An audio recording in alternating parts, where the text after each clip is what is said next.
Até peço desculpa ontem aos vereadores que estavam aqui presentes, não mencionei, o vereador Nilson, a vereadora Maria Rosana, e estava o vereador Oswaldo.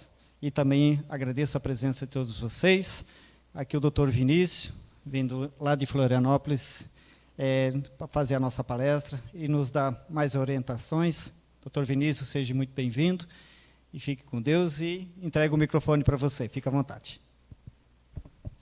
Obrigado, presidente. Boa noite a todos. E aí eu gostei, né? Boa noite bem forte, porque às vezes a gente fala boa noite e está todo mundo desanimado, né?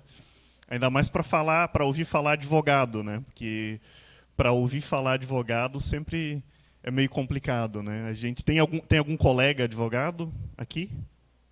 Dá para falar mal de advogado, então, né? Porque que é melhor. Tem lá, né? Então, mas é um sentimento em comum, né? A gente diz que só existe uma coisa pior do que advogado, que é estudante de direito, né? Mais difícil de lidar. Desculpa, doutor. Só um lembretezinho.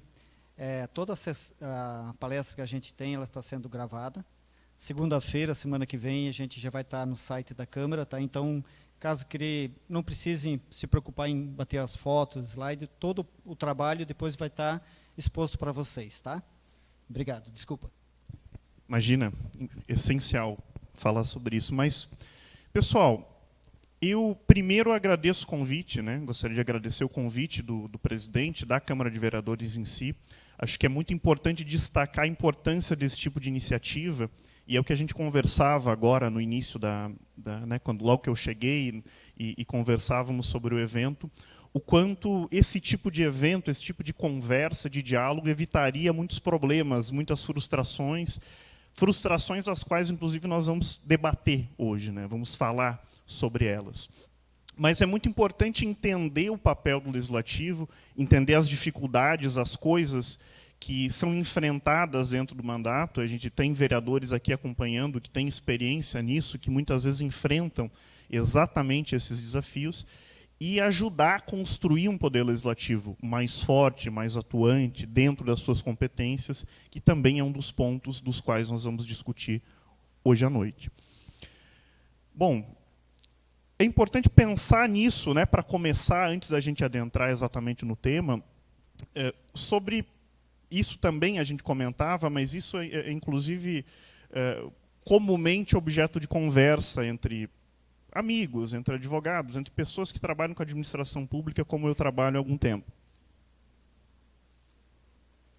O quanto a gente tem visto, nos últimos anos, um enfraquecimento da divisão de poderes, um enfraquecimento especialmente dos poderes legislativos, né? E a gente falava exatamente, inclusive, sobre uma votação que agora, né, recém foi pautada e colocada em discussão no Senado, a respeito das decisões monocráticas do Supremo Tribunal Federal na suspensão de vigência de legislações que são aprovadas pelo Poder Legislativo Nacional, e o quanto isso deve ser pensado, deve ser refletido, porque a tripartição de poderes, a divisão de atribuições, as funções que tradicionalmente a gente exige que cada poder possua, faça, atribua, elas foram construídas ao longo de séculos, né, ao longo de décadas, especialmente, depois aqui no Brasil, foram se aperfeiçoando, e existe uma razão para que isso ocorra.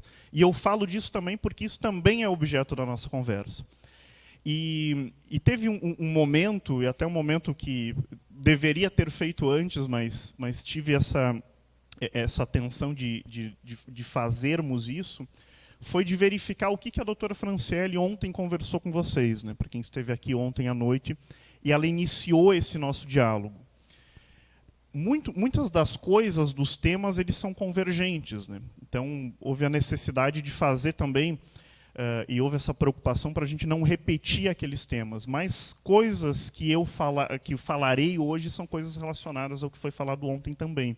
Talvez um desenvolvimento disso, né, e como a gente pode aprofundar a compreensão desses tópicos que foram iniciados pela doutora Franciele, dessa estruturação que foi iniciada pela doutora Franciele, mas, eventualmente, se alguém não esteve ontem, também não vai ter nenhum prejuízo. E um último assunto introdutório, que é o diálogo. Eu acho que o mais importante de estar aqui, de estar na Câmara de Vereadores de Guaramirim, e eu falo isso porque eu estou meio perdido, inclusive, de tempo, porque eu estou há tanto tempo, esse mês acumulou tanta coisa, né? Eu rodei, eu acho, uns 10 mil quilômetros esse mês. Eu fiz um curso na Câmara de Vereadores de Ouro, eu fui para Palmitos, teve congresso de licitações da OAB, que é um assunto que eu normalmente falo bastante também, mas existem diferentes tamanhos de público, diferentes tipos de plateia. E quando a gente está num local assim, é muito importante que vocês participem, porque essa é a melhor oportunidade de estar num público menor, de estar num local, de estar em casa, né, e de poder estar em casa, a gente poder discutir, debater e falar. Então, não tenham a menor vergonha, a menor constrangimento de me interromper, de perguntar. A gente certamente vai abrir também um momento para falas no final, né, para perguntas no final, mas se tiverem vontade de interromper no meio da fala, não tem problema, eu não tenho problema com isso, eu prefiro.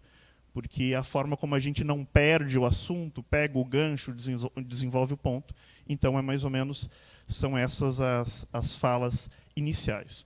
Pois bem, o tema da minha fala, o que foi sugerido, solicitado que eu falasse, tem esse título que é Desbravando o Mandato, Leis, Encargos e Responsabilidades do Vereador Eleito.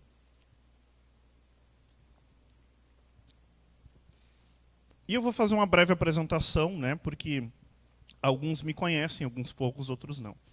Meu nome é Vinícius Neres, eu moro em Florianópolis, mas eu sou do interior de Santa Catarina, sou de uma cidade chamada Xaxim, que é uma cidade pequena do lado de Chapecó. Passei no vestibular e como muita gente de lá e muita gente do estado todo, né, vai e não volta mais. Né? Então, meus pais continuam em Xaxim, mas eu moro em Florianópolis já há mais ou menos uns 12 anos. Né? E fiz minha graduação lá em Direito, na Universidade Federal. Lá na Universidade Federal eu também sou mestrando em Direito Constitucional, que é a superestrutura de toda a legislação e o que vai importar muito para a nossa conversa de hoje.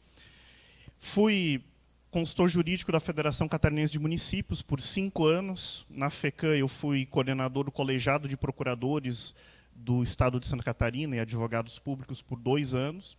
E atualmente eu sou consultor jurídico da União dos Vereadores de Santa Catarina, a UVESC, que é uma entidade, aqui me permita um pequeno à parte, né, que representa os vereadores e as câmaras de vereadores do Estado de Santa Catarina, né, na abrangência territorial do Estado de Santa Catarina, e faz um papel muito importante, especialmente para levar essas pautas, né, assim como todas as associações de municípios, de câmaras de vereadores, locais, estaduais, né, cada um exercendo o seu papel, mas especialmente porque dentro desse debate de poderes, de separação de poderes, de atribuições, especialmente dentro da federação, né, muitas vezes a gente tem interesses conflitantes que são naturais do ambiente que a gente está debatendo e discutindo. Às vezes aquilo que o município precisa não é necessariamente aquilo que o Estado quer nos dar. Às vezes aquilo que o município precisa não é necessariamente aquilo que a União, que o governo federal quer nos dar. E sucessivamente.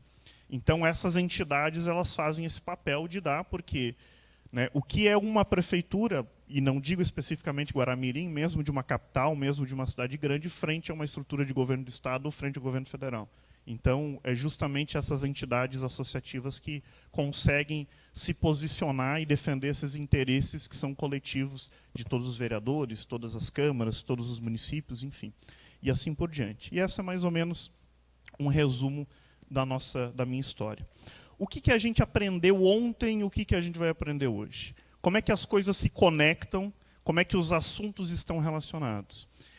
E observando isso, observando especialmente o material da doutora Franciele, eu observei que muitas das coisas, né, especialmente quando a gente fala aqui no início de encargos e responsabilidades, ela também abordou ontem, né?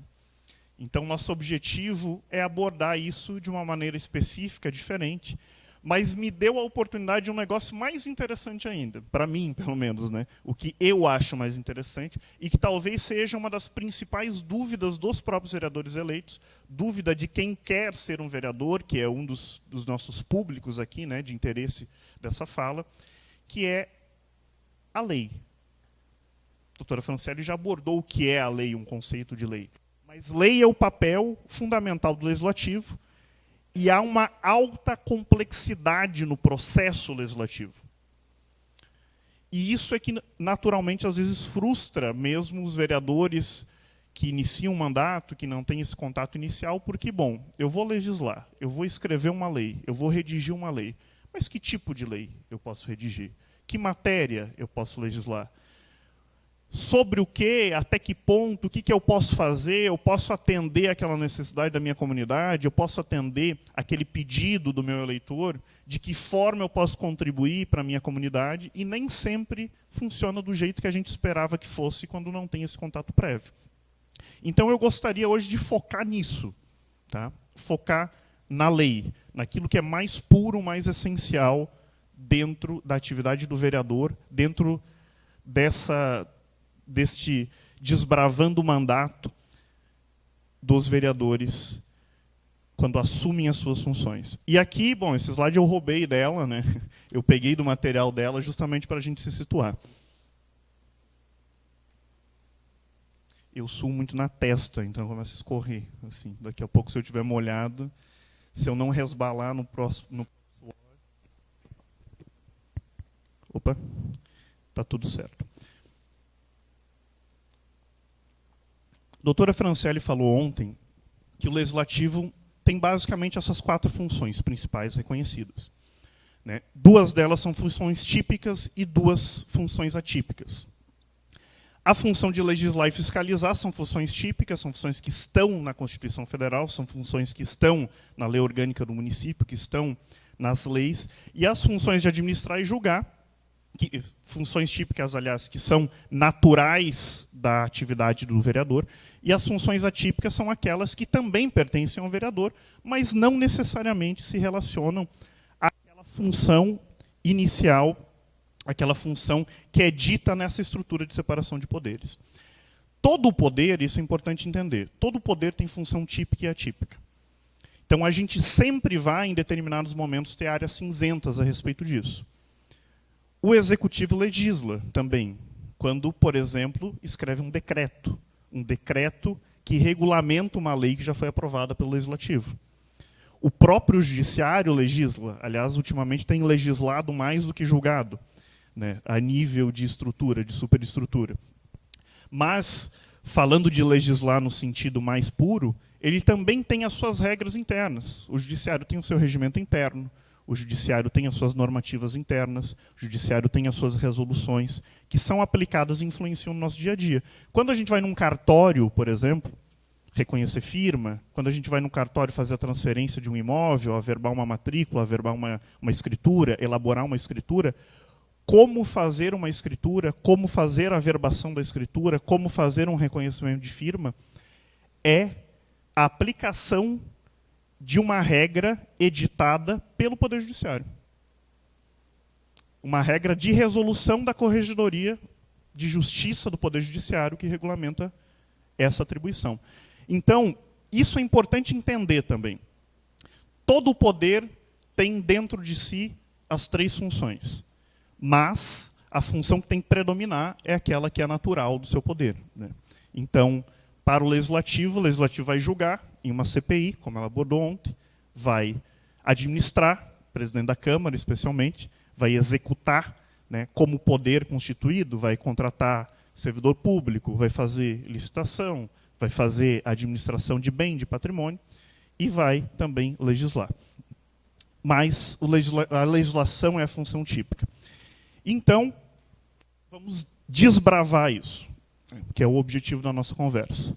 Vamos desbravar as leis, os encargos e as responsabilidades. E a minha interpretação de desbravar, para que a gente vá e avance nisso, é justamente a gente trilhar esse caminho e se enfiar, mergulhar dentro disso para entender o que são as leis, o que é legislar, quais são os encargos e quais são as responsabilidades principais dos vereadores e vereadoras do Poder Legislativo Municipal. E a gente começa por desbravar as leis. E aqui é onde vai ser a maior parte da nossa conversa, né? Depois nós vamos abordar questões mais específicas, como eu disse, dos encargos e responsabilidades.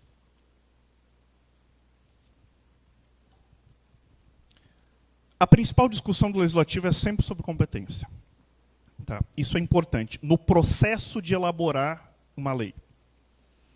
E essa competência ela tem dois aspectos fundamentais. Ela pode ser uma discussão de competência que está no que eu vou chamar aqui de nível horizontal, ele está numa mesma estrutura do governo, que é uma competência de propor a lei. Quem que pode apresentar a lei?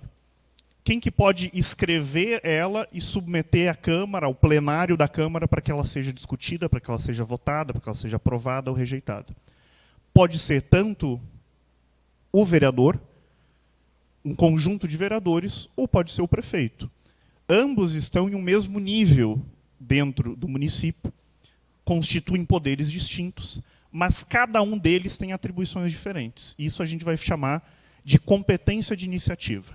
Quem que começa a lei? Quem que começa o processo legislativo? Isso é que eu vou chamar de, a gente vai chamar aqui de competência de divisão em nível horizontal. Em nível vertical, a gente tem a competência material, em nível vertical. Por que vertical? Porque a gente está falando de entes mais gerais e entes mais específicos, porque eu odeio uma coisa que normalmente se fala, que é ente subnacional, que parece que aquilo que não é governo federal não vale de nada, né, que é subnacional. Não, são entes gerais e entes específicos. Né? O governo federal cuida de questões gerais e o município, o vereador, o prefeito, os agentes públicos, o servidor público cuida da realidade local. Inclusive está muito, e como a gente costuma dizer, né, está muito mais perto do dedo do cidadão, né, e sofre as consequências mais rapidamente daquilo que afeta ele diretamente. Dentro dessa competência, portanto, qual que é essa discussão? Tem coisas que competem ao município discutir, legislar. Coisas que são objeto de lei municipal. E coisas que são objeto de lei federal. E coisas que são objeto de lei estadual. Se um vereador no município propõe uma lei que o conteúdo dela é algo que é reservado à competência do Executivo Federal, do Legislativo Federal, enfim, à esfera federal, essa lei não vai sustentar.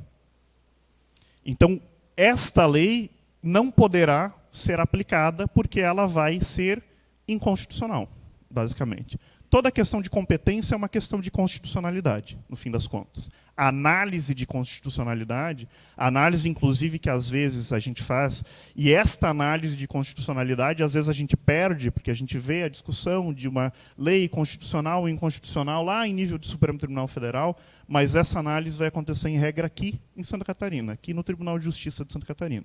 Se uma lei não respeita essa divisão de competência, material ou de iniciativa, ela vai ser objeto de discussão no Tribunal de Justiça de Santa Catarina.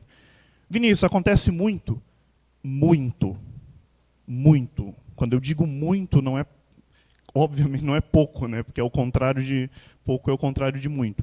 Mas toda semana, o tribunal não julga isso de uma maneira comum. Ele julga num grupo específico de desembargadores, lá que se chama grupo especial. E a sessão do grupo especial, toda vez que ela acontece, ela tem geralmente 30, 40 ações de inconstitucionalidade para discutir a constitucionalidade de leis municipais.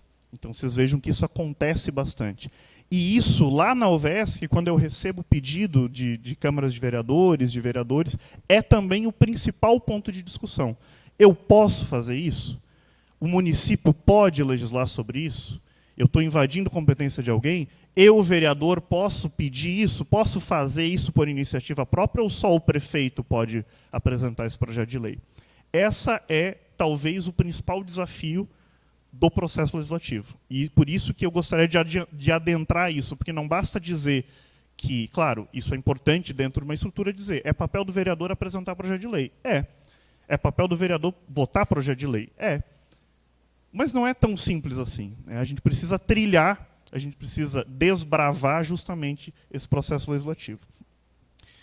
Bom, essas são as perguntas principais, né? De iniciativa, a competência de iniciativa, quem pode propor, se eu como vereador posso, e material, sobre o que eu posso elaborar um projeto de lei e é possível criar uma lei sobre isso no município, e isso tem uma complexidade, né? E a gente vai começar pela iniciativa. Quem que pode? Quem que tem o poder de apresentar essa lei? A iniciativa pode ser privativa ou concorrente, que é basicamente o seguinte: privativa é aquilo que compete a alguém exclusivamente. É exclusivo poder do prefeito apresentar lei a respeito disso, ou é exclusivo poder do vereador apresentar lei sobre isso, ou é exclusivo poder, em determinadas situações, do Poder Judiciário. Existe competência privativa do Poder Judiciário para apresentar projeto de lei? Sim, existe quando ele está falando de atribuição, de organização dos seus próprios servidores, da sua própria estrutura administrativa. Então, como a gente falou, cada poder tem o seu pequeno pedaço de todos os poderes, mas predomina aquilo que ele foi feito para fazer. E concorrente é aquilo que todo mundo pode fazer. Então, tanto o vereador quanto o prefeito, né, especialmente isso vai ser tanto o executivo quanto o legislativo, tanto o presidente quanto um deputado, podem apresentar o projeto sobre essa matéria. E qual é a regra de aplicação? Basicamente, a lei vai estabelecer especificamente aquilo que é competência privativa e competência concorrente. No município tem uma regra um pouco melhor, um pouco mais simples. Porque tudo é de competência concorrente, ou seja, o vereador pode propor projeto de lei sobre todas as matérias, que, claro, depois você vai fazer o filtro de matéria, né, de competência material, mas ele pode propor, ter a iniciativa de propor todos os projetos de lei que não sejam reservados privativamente ao prefeito. Basicamente é essa a regra. Onde é que vai estar isso? Vai estar na lei orgânica do município. O que é a lei orgânica do município? É a Constituição do município. É a lei maior do município, aquilo que organiza o município, aquilo que estrutura a administração do município e aquilo que dá as principais do seu funcionamento. E sempre que a gente vai discutir qualquer coisa, e vocês me perdoem um pouco porque eu sou meio... Eu tenho bom, eu sou advogado, eu trabalho com isso, trabalho com direito constitucional, mas eu gosto de lei. Assim, a gente vai falar muito de lei.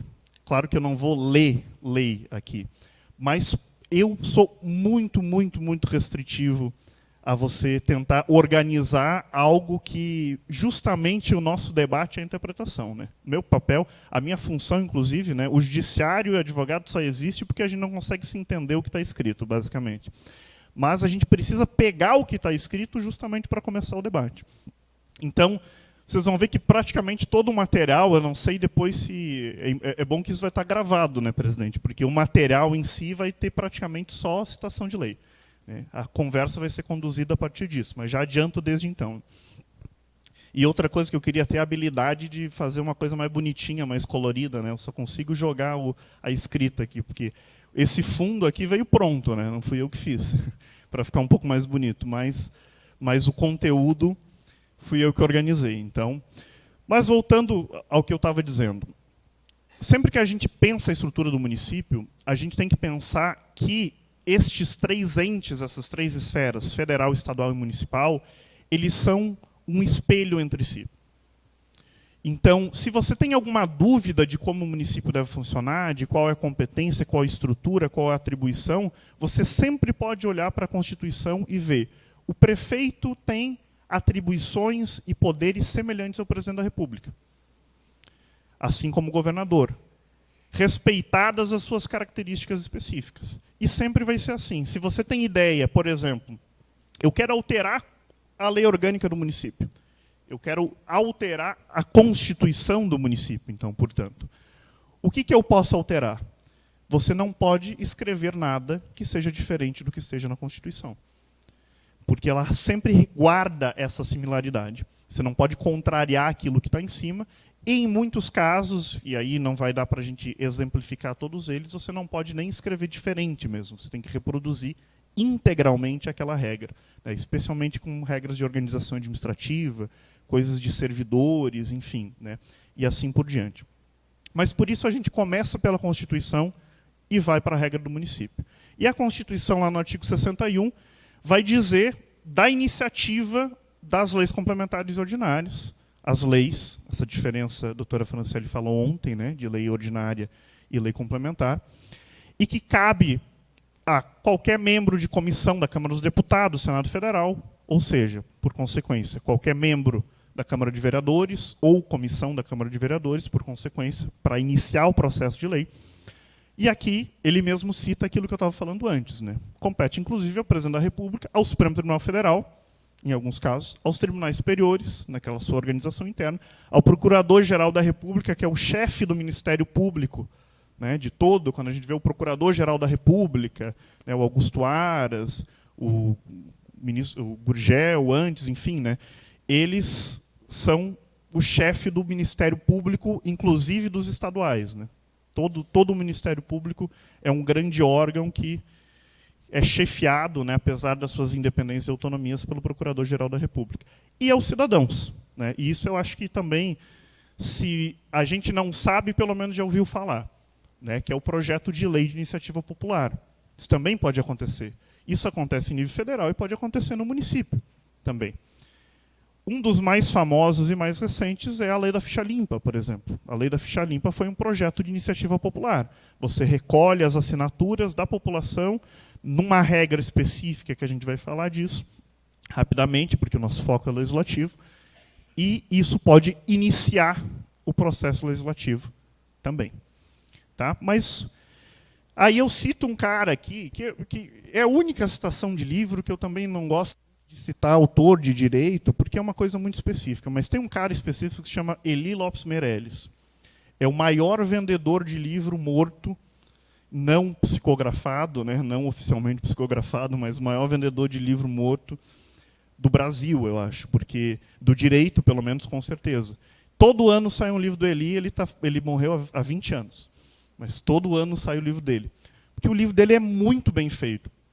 E eu costumo dizer lá no escritório, a gente brinca com o pessoal da equipe, os outros advogados, estagiários, quando a gente chega a um negócio difícil, né, a gente dá uma olhada mais ou menos, o que já se julgou e tal, e no final das contas eu digo assim, vai lá e olha na Bíblia. E a Bíblia é Direito Municipal Brasileiro, do Eli Lopes Meirelles. Foi o primeiro livro dele, que ele escreveu nos anos 50, e ainda, porque a estrutura da administração, bem ou mal, não sei se a gente diz isso de uma maneira positiva ou negativa, um pouco mudou nos últimos 100 anos, assim, a estrutura do direito administrativo. Algumas coisas são novas, modificam algumas regras, mas a superestrutura é a mesma. E o livro do Eli é atualizado por um professor, que é o Giovanni Corralo, que é um professor de Passo Fundo, que também estuda direito municipal. Então, ele está atualizado, ele tem essa base toda fantástica, que é do Eli, com essa atualização de um excelente professor, que é o Giovanni Corralo. E aqui está uma das regras, um dos exemplos do que a gente encontra no livro do Eli, que é exatamente aquilo que eu estava falando. Né? Quais são as matérias privativas do Executivo Municipal? Elas estão lá no parágrafo 1º de 61. E quais são elas? E aqui começa uma discussão super importante para o processo legislativo e para quem é vereador, sobre a história das leis que criam despesa. Sempre existe essa história, porque sempre existe uma resistência e todo um movimento e uma posição muito firme dos executivos municipais de que o vereador não pode propor uma lei que crie despesa para o município. O que não é bem isso, mas é o que a gente vai ver. As competências privativas do executivo, portanto, só o prefeito pode propor projeto de lei. Só o prefeito, está falando de município, pode propor projeto de lei sobre regime jurídico de servidor público, criação de cargo, emprego e função e sua remuneração, criação e extinção de órgãos públicos e as leis orçamentárias, que é outro mundo à parte. Mas, basicamente, o seguinte, bate o eleitor lá na tua casa e diz assim, olha, o meu posto de saúde lá está ruim, falta profissional, falta médico, falta enfermeiro, e então o vereador vai lá, com toda a boa vontade e iniciativa, abre o Estatuto dos Servidores, abre a estrutura de cargos e salários do município e diz assim, eu vou propor a criação de mais um cargo de enfermeiro, que vai lá para a UBS X para atender a demanda que está faltando. Não pode. Porque a estrutura administrativa, a legislação impede que haja a criação de cargos, a modificação de atribuições, porque este cargo está dentro da estrutura do Poder Executivo. Então, só isso vocês já vejam o problema que é. e a dificuldade que é para, às vezes, atender a necessidade da população, daquela comunidade. Inclusive, criação e essa estrutura administrativa que a gente está falando aqui, né, para além de cargos e salários de servidores públicos, é a questão de criação ou extinção de secretarias, de novos órgãos, enfim. Toda essa iniciativa, todas essas matérias, só podem ser propostas pelo Executivo. Fora isso, o restante pode, a princípio. E duas grandes polêmicas existiram ao longo da história. A primeira era sobre leis tributárias benéficas. Leis tributárias benéficas é criar um incentivo fiscal para determinado tipo. Aí existe todo um universo para ser discutido aqui, né? Porque o benefício fiscal ele não pode ser específico, ele tem que ser geral, ele tem que ser por uma classe, ele não pode ser direcionado, ele não pode vincular aquela receita, enfim, né? Mas é um outro... Isso dá mais uma noite inteira de discussão. Mas se dizia muito que o legislativo não poderia criar benefício fiscal, não poderia criar um incentivo à empresa se instalar ou um determinado tipo de categoria, enfim, né? E isso hoje, tanto a questão da lei tributária benéfica, quanto outras questões que possam acarretar despesa pública, e a gente fala aqui muito da questão de programas, né? Houve uma discussão muito grande sobre matérias, por exemplo, como distribuição de absorventes, que era uma questão que em determinado momento foi muito debatida, né, sobre o acesso a isso, à população de baixa renda, sobre a instalação, por exemplo, recentemente a história de colocarmos guardas armados nas escolas, sobre a discussão de instalação de câmaras de segurança nas escolas, inclusive a instalação de câmaras de segurança nas escolas foi o que motivou o debate no STF sobre o tema que estabeleceu a adesão final disso. Tudo isso se tentava impedir pelo fato de que, bom, isso está criando despesas, está invadindo a competência do Poder Executivo, principalmente sob o fundamento de que isso era alteração de orçamento, enfim, né, uma infinidade de argumentos, principalmente vinculados à questão da iniciativa de leis de ordem orçamentária, de ordem financeira. Mas isso, o entendimento estabelecido pelo STF, é que não é verdade. Hoje você pode, sim, reconhecidamente, apesar de que, eventualmente, ainda saem decisões do Poder Judiciário, porque o Poder Judiciário, né, cada juiz decide do jeito que quer, até a gente conseguir unificar esse entendimento, mas fato é que recorrendo, né, e passando pelas nossas instâncias, a gente vai conseguir o estabelecimento disso já consolidado. Isso não é mais considerado algo inconstitucional e nem tem vício de iniciativa por essa questão. Bom, isso é o que diz mais ou menos a Constituição. Sim? Sim.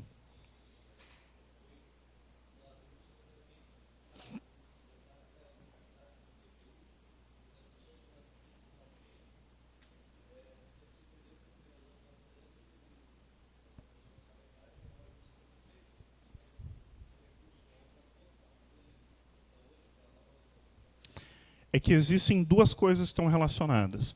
Você pode criar realmente uma legislação, um programa que altere, que crie uma despesa ou que tenha uma renúncia. Mas aí existe uma outra legislação correlata, que é a Lei de Responsabilidade Fiscal. E na Lei de Responsabilidade Fiscal você só pode fazer isso se você encontrar uma forma de contornar ou equiparar isso, né? Então, por outro motivo, só que no entendimento original não podia nunca.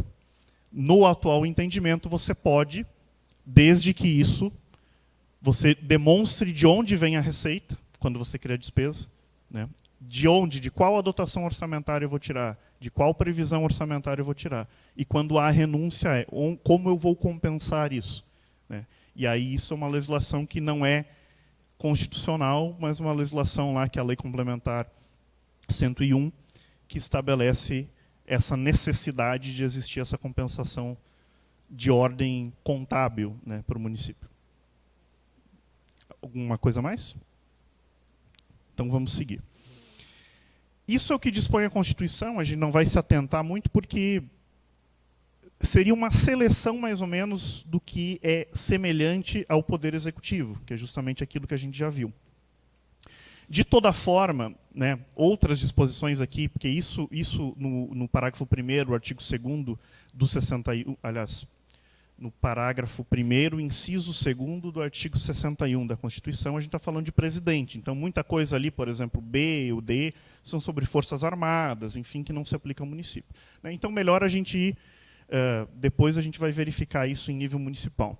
Mas outras regras também estão indicadas aqui, né, que é a lei de iniciativa popular, que a gente comentou. Como é que ela acontece em nível federal?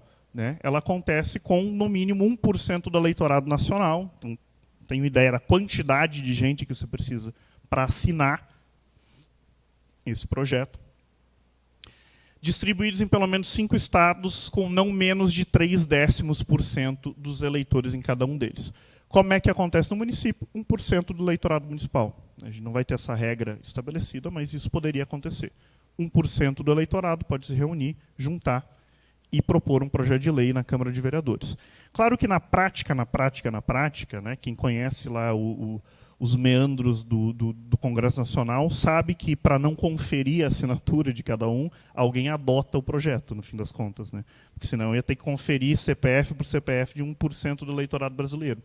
Né? Isso, inclusive, já foi motivo de ação no STF, dizendo que o deputado estava adotando sem autorização do pai, basicamente assim. Né? Está tomando o projeto de iniciativa popular, mas é um negócio que é quase materialmente impossível de fazer. Imagina chegar aqui na Câmara também, você vai ter que parar a Câmara para ficar conferindo a assinatura, porque, né, botar a equipe inteira, senão não vai dar tempo de apresentar na sessão. Mas tem essa disposição específica aqui na Constituição. E isso é o que está na legislação do município de Mafra. Tá? Quais são as competências? É o que eu falei. As competências que são do prefeito, só o prefeito pode propor. Não sendo isso aqui, pode haver iniciativa dos vereadores. Certo? Então, regime jurídico de servidor, criação de cargo, emprego e função, orçamento anual, diretrizes orçamentárias e plano plurianual, criação, estruturação e atribuição de órgãos de administração direta do município. Né? O ponto é que, assim, parece pouco, mas não é. É a grande parte da gestão municipal, isso aqui. Principalmente a questão de cargos, né? Porque a deficiência de pessoal, de estrutura, é algo que realmente faz parte e é uma parte essencial da administração pública. Então, entender isso, né? Entender que muitas dessas coisas... Aí, né, o Legislativo tem outros instrumentos para isso, em que pese eles não tornem obrigatório o cumprimento disso, né? Por recomendação, por sugestão, oficia o prefeito, mas... naturalmente, como é o prefeito que tem iniciativa de fazer esses projetos, somente ele pode fazer, né? Somente ele pode propor essas alterações. Pois bem, deixa eu ver, voltou. Né? E aqui como o STF, isso foi o agravo em recurso especial 878.911, do Gilmar Mendes, que fixa exatamente esse entendimento. Né? A gente fala mal do Gilmar Mendes, mas ele dá umas bolas de vez em quando. Que fixou o tema 917. Né? Então, não usurpa a competência privativa do chefe do Poder Executivo, a lei que, embora crie despesa, não trata da estrutura da atribuição de seus órgãos, nem do regime jurídico de servidores.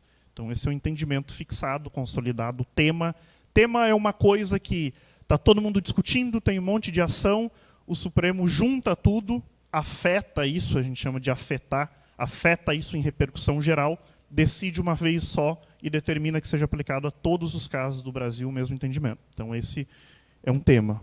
Hoje a gente tem muito tema, né? Porque o STF se manifesta sobre absolutamente tudo. E esse é especificamente sobre isso. Claro, com relação à iniciativa, acho que é relativamente fácil de entender. Né? Tem coisas que eu posso, tem coisas que eu não posso, porque a lei diz que eu não posso.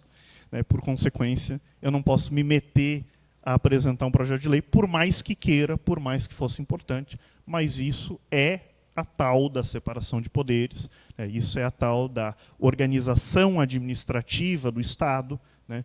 Isso é o tal da teoria dos freios e contrapesos, que a gente também fala bastante sobre isso, que surge lá nos Estados Unidos. Né? Vocês sabem qual foi a principal diferença de... Quando a gente estuda muito a Constituição dos Estados Unidos, que não tem nada a ver com a nossa. Né? Nada, zero. Até porque ela é pequeníssima, ela só tem diretrizes, as emendas são muito pontuais, E ela não fala sobre questões tão detalhadas como a nossa, né? É uma estrutura de sociedade diferente.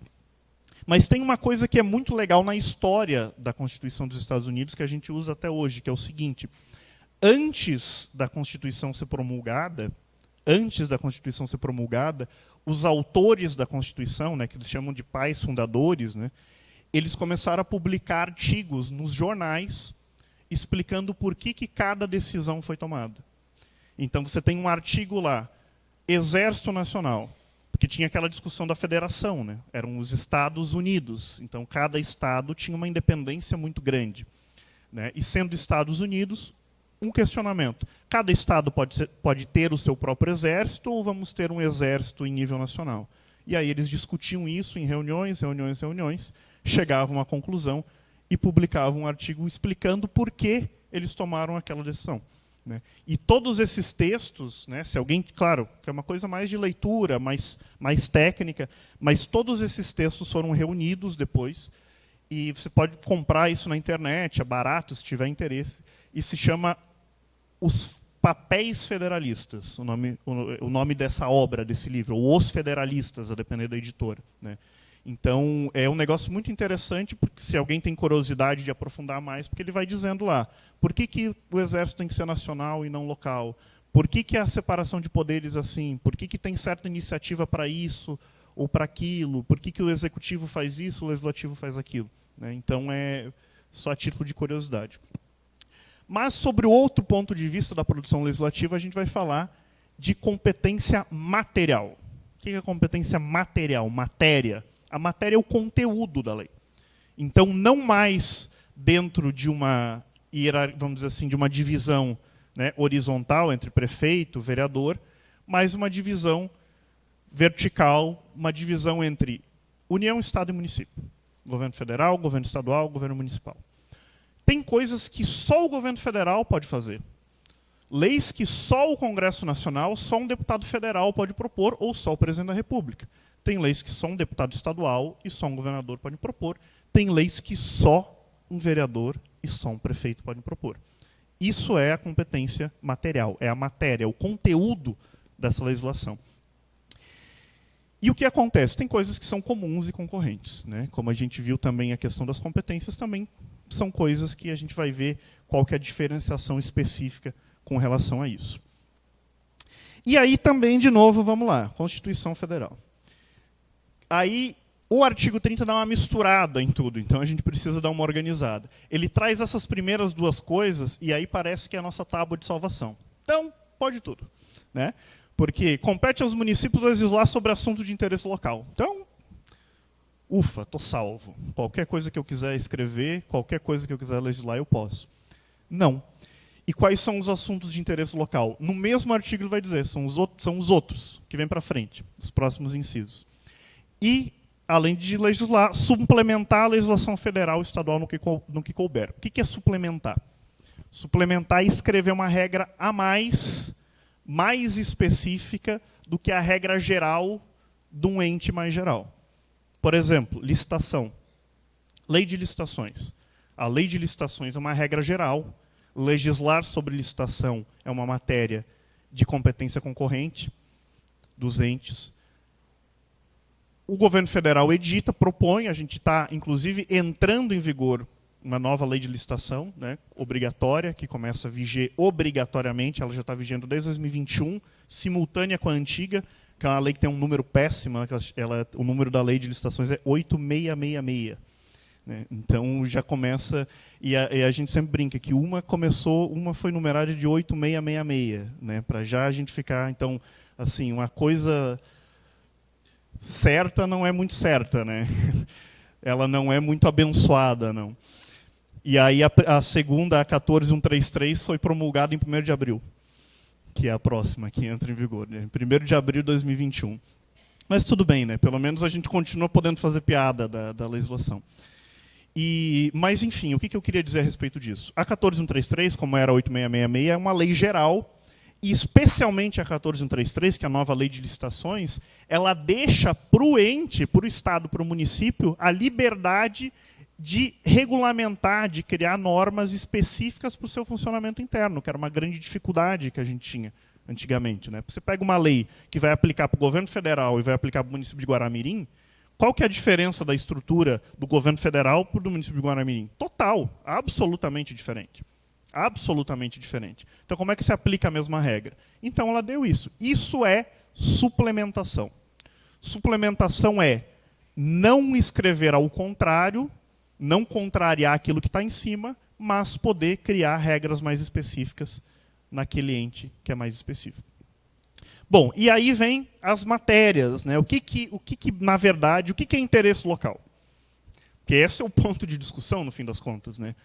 Ah, você pode legislar sobre interesse local. Não, mas isso aí não te interessa. É basicamente essa a discussão, né? Isso aí não é do teu interesse. E ele mais ou menos vai falar disso na frente, né? Os assuntos de interesse local são aqueles que seguem no artigo 30. E ele fala o seguinte: tributos de sua competência é naturalmente de interesse local. O que é tributo de competência municipal? IPTU, ISS e ITBI. Né? Então, o ITBI é aquele de transferência de imóvel, ISS é o imposto de serviço, né, para aquele que é prestador de serviço, que exerce uma atividade econômica, uma empresa que a atividade dela é serviço, e IPTU, que é o imposto sobre os imóveis, né, que é o mais conhecido, que também dá muita dor de cabeça para vereador, né, a discussão de IPTU, mas são essas as legislações que podem ser discutidas, né. Estes tributos. Distritos, se a gente cria o distrito, suprime distrito, naturalmente. Sim?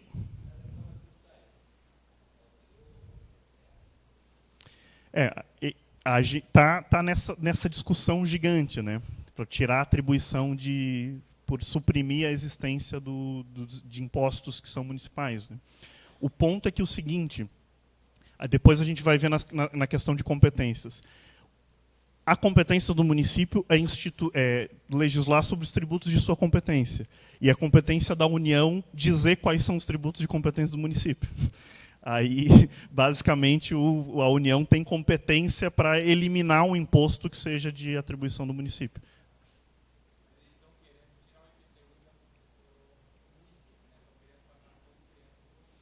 Eu não sei se o IPTU, não sei, o IPTU também. Eu confesso que eu estou meio por fora da reforma.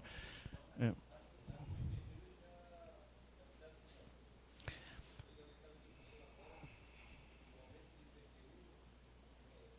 Uhum. E aí começa a nossa discussão, mas aí é uma discussão de constitucionalidade. Né, também a respeito disso, né, porque é o que acontece. Mas assim, existe, porque a grande, para abrir um parênteses aqui que é bastante importante, qual que é a grande briga da reforma tributária? É que onde é que existe a vida acontece no município? Né? Vamos lá, o Estado é uma abstração, a União é uma abstração, o único ente que existe é um município, né? Todo mundo mora no município, no fim das contas, né? O governador do Estado mora no município de Florianópolis. Então, as situações acontecem, a produção, você produz economia no município, você trabalha no município, você casa no município, você compra uma casa no município, você vende a tua casa no município, tudo você faz no município. Então, não existe essa história de que, e aí é um ponto de discussão, mas aquele município não se sustenta, não arrecada o suficiente, meu amigo. Pode não arrecadar ISS, mas a riqueza foi produzida no município. Você produziu a riqueza no município, só que quem recolheu foi o governo federal. Então, isso é um negócio muito importante de parar para pensar. E aí, quando o governo federal arrecada, um pedaço disso volta. Né? Um pedaço disso volta. Seja a partir de um grande fundo, que é o Fundo de Participação dos Municípios, né? Seja através de leis específicas, por exemplo, o ICMS, que tem uma regra lá de devolução do ICMS. O próprio PVA de carro volta, né, para o município uma porcentagem. E aí essa é a grande história do movimento municipalista, tá? Que é a história da autonomia do município. Porque se tudo é feito aqui, tudo é produzido aqui e tal, não quer dizer que a gente não queira ter uma estrutura federal ou arrecadar federal, mas a gente não quer ter que acontecer, e os vereadores sabem muito bem disso, é que cada vez que eu preciso fazer uma obra no município, eu ir lá, e isso é muito comum ouvir de vereador e de prefeito, né, com pires na mão, lá em Brasília, para pedir, pelo amor de Deus, que venha um dinheiro para cá para eu poder reformar um posto de saúde. E a reforma tributária é um movimento ao contrário disso, está tirando mais e mais e mais autonomia do. Então isso é extremamente relevante, assim, né? Às vezes parece, né, para a dinâmica, né? E claro, é natural, nem todo mundo, a gente tem as nossas atribuições, tem às vezes não, às vezes você tem mais próximo do que você trabalha ou mais próximo do teu interesse, né? Às vezes não é, mas tem essa ideia do que está acontecendo, mas é isso basicamente que está acontecendo, né? E você está tirando mais autonomia, mais poder, mais força, justamente de que isso, por consequência, enfraquece a própria, né, no meu ponto de vista, e não só no meu, a própria democracia. Porque se quem tem o controle é quem está mais longe do controle da população, né, porque o vereador e o prefeito, no fim das contas, sabem bem, né, se encontra com o teu eleitor no mercado, né, na rua, na escola do filho, né, enfim, e assim por diante. Então você está mais próximo do controle social. Né. O deputado federal se vê quando? Só se for lá para Brasília. Às vezes, se não conhecer ele, você nem vai ver, né? Vai continuar não vendo, né? Mesmo estando lá na porta do gabinete. E assim faz parte, né? Isso também é a dinâmica do jogo, mas é sobre isso, no fim das contas, né? Não é só sobre reforma tributária, né? Não é só sobre discussão de alíquota de imposto. É sobre... Isso é um assunto que, para mim, particularmente, é muito caro, porque é isso que eu estudo. Né? Eu estudo sobre como o poder de execução orçamentária, o poder de você mexer no cofre e na distribuição do recurso no fim das contas, o poder político.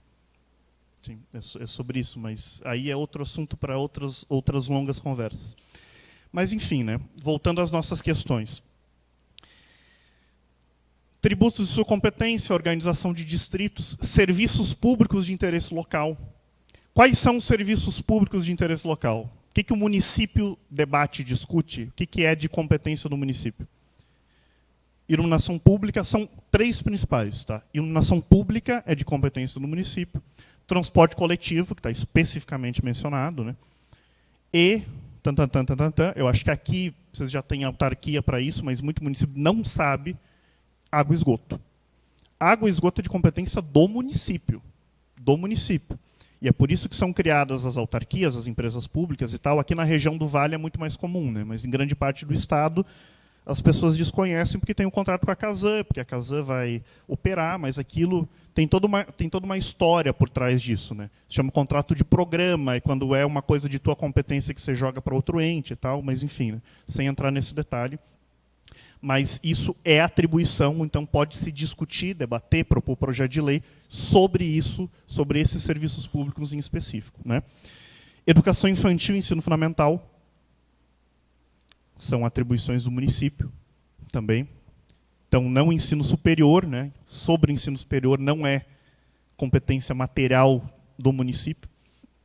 Atendimento à saúde, naturalmente. Educação e saúde são matérias compartilhadas entre os 3 entes, mas você tem o pedaço dessa matéria atribuído a cada um. Né? Aqui não está específico, mas aí a pactuação do sistema SUS, né? A competência do município é atenção básica, né? Em regra.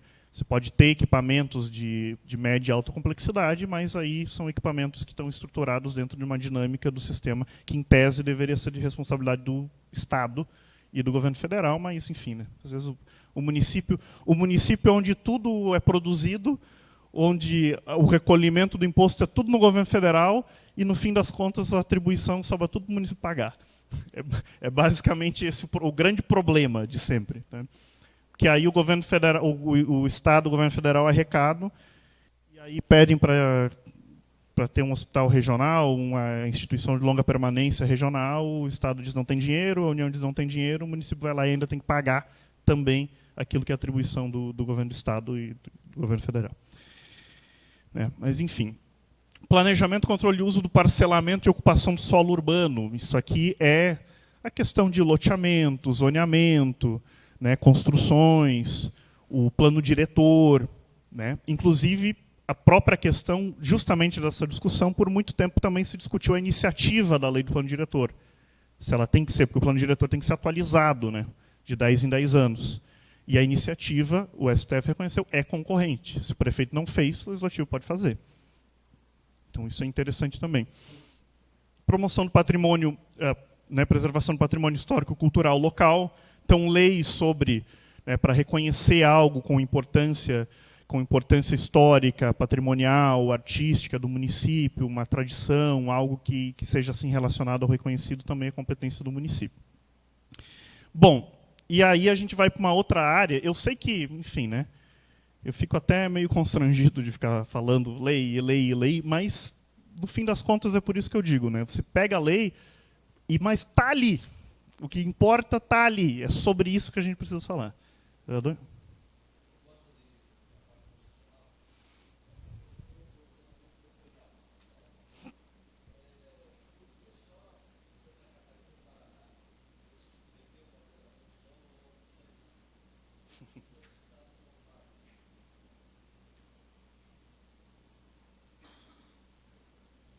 Aí tem que conversar com o Ministério Público, né, também.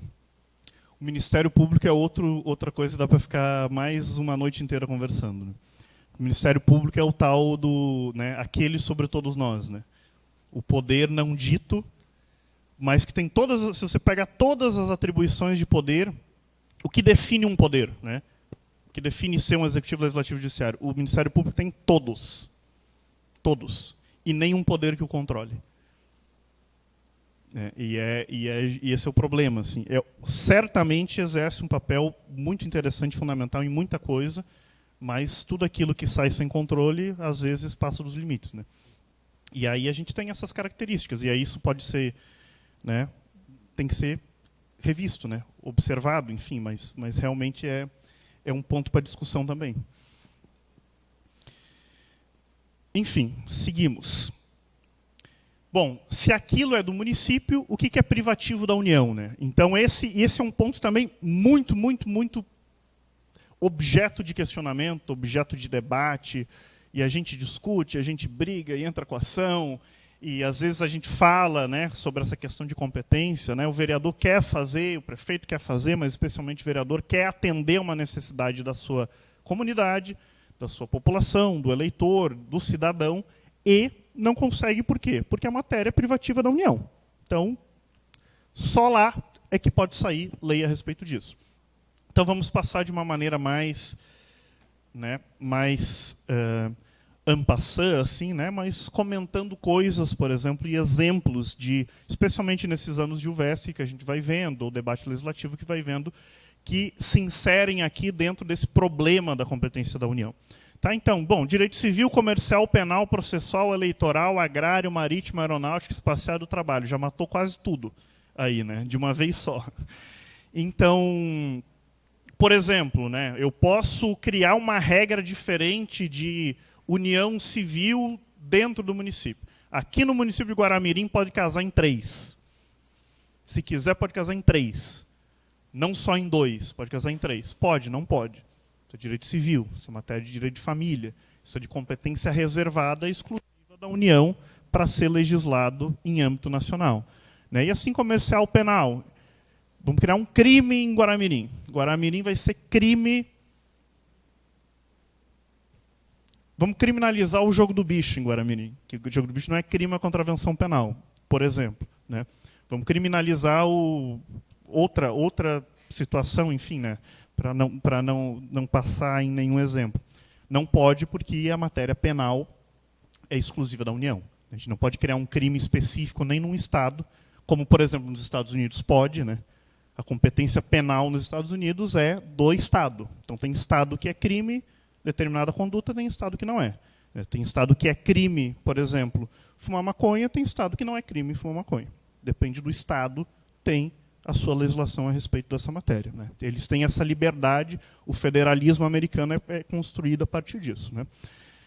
Sobre desapropriação, requisição civil militar, em caso de perigo iminente em tempo de guerra, né? Sobre em quais momentos o governo federal pode exigir que alguém preste serviço militar, mas, enfim, isso está mais distante. Né? Águas, energia, informática, telecomunicações e radiodifusão.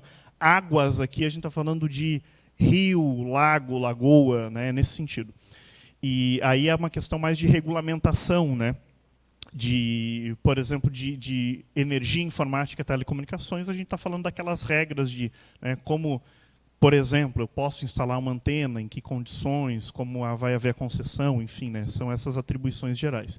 Serviço postal, sistema monetário de medidas, né? Aqui em Guaramirim não usa mais metro, nem centímetro. Vamos criar um novo sistema métrico. Isso também está previsto na Constituição, né? Que não pode ser, não pode invadir essa competência. Política de crédito, câmbio, seguro, transferência de valores, comércio exterior e interestadual, serviço postal, né? Enfim, né? Talvez se queira criar algum tipo de regra específica para os Correios funcionarem aqui, ou alguma coisa do tipo, mas não é o que acontece de maneira mais comum. Diretriz da Política Nacional de Transportes, eventualmente é algo que pode ser relevante, mas também não muito comum, né, sobre você criar um requisito a mais para que exista o transporte escolar, ou transporte coletivo, enfim, né, porque isso é regulamentado lá para a Agência Nacional de Transportes, enfim, né. Então, a gente também vai mais ou menos visualizando até pelas próprias agências, pelos próprios órgãos que organizam essas atribuições, né. Regime de portos de navegação, de lago, de rio, no mar, no ar, né, e no espaço. Trânsito e transporte. Você não pode criar uma regra de trânsito diferente no município do que aquilo que está no Código de Trânsito Nacional também. Isso, eventualmente, alguém tenta. Né? Alguém tenta criar um outro tipo de regra, uma regra complementar ou mais restritiva, né? Ou aumentar uma aplicação de penalidade, enfim, né, para determinado ato que é praticado no âmbito da legislação de trânsito. Jazidas, minas e outros recursos. Perdi. Nacionalidade e cidadania, populações indígenas, também não é de competência do município. Emigração, imigração, entrada, extradição, expulsão de estrangeiro, não pode, já teve tentativa, não pode proibir um estrangeiro de morar na cidade, não pode ter uma legislação nesse sentido, né? Isso é sobre ou exigir algum requisito para que ele more, né? Exigir que ele esteja trabalhando com carteira assinada para que resida no município. Isso até bastante comum, assim, né? Alguém tentar propor algum tipo de medida nesse sentido, né? Organização do Sistema Nacional de Emprego e condições para exercício de profissões também. Você não pode exigir que uma determinada, para ser advogado em Guaramirim, para ser médico em Guaramirim, precisa, além da prova da OAB, mais algum requisito, mais uma outra prova, enfim, esse tipo de coisa. Organização judiciária está distante, né? Sistema estatístico, cartográfico, sistema de poupança, normas gerais de organização de material bélico também está distante, né, da nossa realidade, competência da Polícia Federal, seguridade social, registro público, né, não pode criar outro tipo de regra para registrar, fazer uma escritura, reconhecimento de firma, atividade nuclear também um pouco mais distante, normas gerais de licitação, a gente já falou sobre isso, né, normas gerais de licitação, são competência da União. Defesa territorial, propaganda comercial, essa aí é bem interessante. Propaganda. Tem muito projeto de lei tentando regulamentar propaganda, proibir propaganda. Uma das coisas mais comuns que aconteceu, em que pese bastante importante, foram projetos de lei tentando regulamentar as propagandas de empréstimo consignado para a população idosa. Né, sobre as regras para ficar mais claro, as condições, as taxas de juro e tal. Né. Isso teve vários projetos dessa iniciativa, mas isso tanto invade a competência de legislação do consumidor quanto a legislação de propaganda. Né. Então, isso é interessante saber. Infelizmente, não dá. Né, vale mais fazer um movimento via PROCON para aplicar a legislação abusiva, né, aliás, para condenar a prática abusiva, utilizar as medidas necessárias lá de dentro do próprio Código do Consumidor, quando for o caso, né, quando de fato existir, mas infelizmente não pode ter uma legislação municipal sobre isso. Proteção e tratamento de dado pessoal é novo, né, LGPD, um outro assunto específico, mas aí o parágrafo único diz assim, quando a lei diz que o outro ente pode fazer uma lei complementar, pode fazer uma lei suplementar a respeito disso, então vai poder. Então, a lei ela pode dizer que o outro ente pode legislar a respeito disso. E aí tem as matérias concorrentes, né? Então, direito urbanístico, tributário, por causa dessas questões né, também da própria legislação tributária, financeiro, penitenciário, lei de orçamento, junta comercial, tem coisas aqui que vão ficar mais sob a atribuição do Estado, né? Mas passando de uma maneira mais rápida, né, para a gente também não elencar tanto, acho que o mais importante é entender o que é a atribuição do município, né? Basicamente aquilo que não está dentro da atribuição do município. E também, claro, aquilo que não está dentro da atribuição do município específica pode ser de interesse local, a não ser que seja competência privativa da União, ou, né, basicamente essa forma de a gente entender essas questões, né? Produção e consumo, florestas e caça, proteção de patrimônio, responsabilidades por dano ao meio ambiente, ao consumidor, ao bem. Então, você pode ter certas responsabilizações, regras complementares, né? Mas, no caso de violação de aplicar um tipo de multa, isso está dentro da atribuição do PROCON municipal também, essa questão do consumidor, que não seja a criação de uma regra diferente, que não seja a atribuição de uma nova obrigação. Né? Educação, cultura, ensino, desporto, ciência, tecnologia, pesquisa, criação e funcionamento de juizado especial vai ser mais do Estado, procedimento de matéria processual, previdência social, assistência jurídica. Enfim, esse rol é bem grande. Tá? O que interessa aqui? Depois, se vocês tiverem essa, né, com perdão da palavra, se tivesse, vou ser mais educado, né, se tiverem essa disposição, né, para ler todo esse rol, aí, naturalmente, né, vai ter que ser em casa, para a gente não ficar aqui a noite inteira falando do que é atribuição da União e concorrente. Mas 4 regrinhas básicas com relação a essas matérias.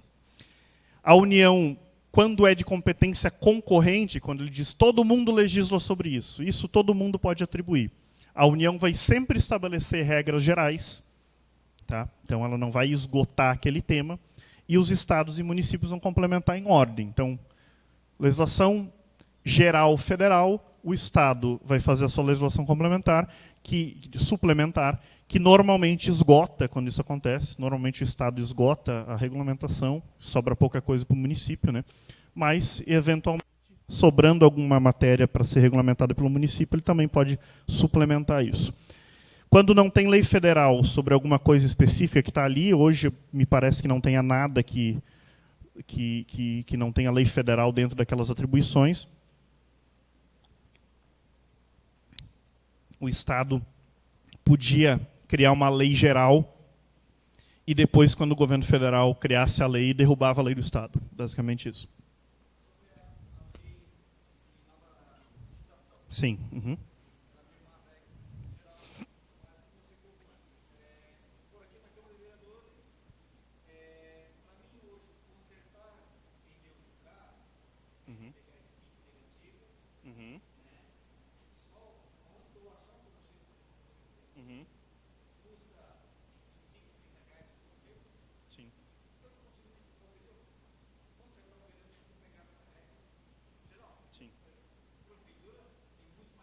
Sim, sim.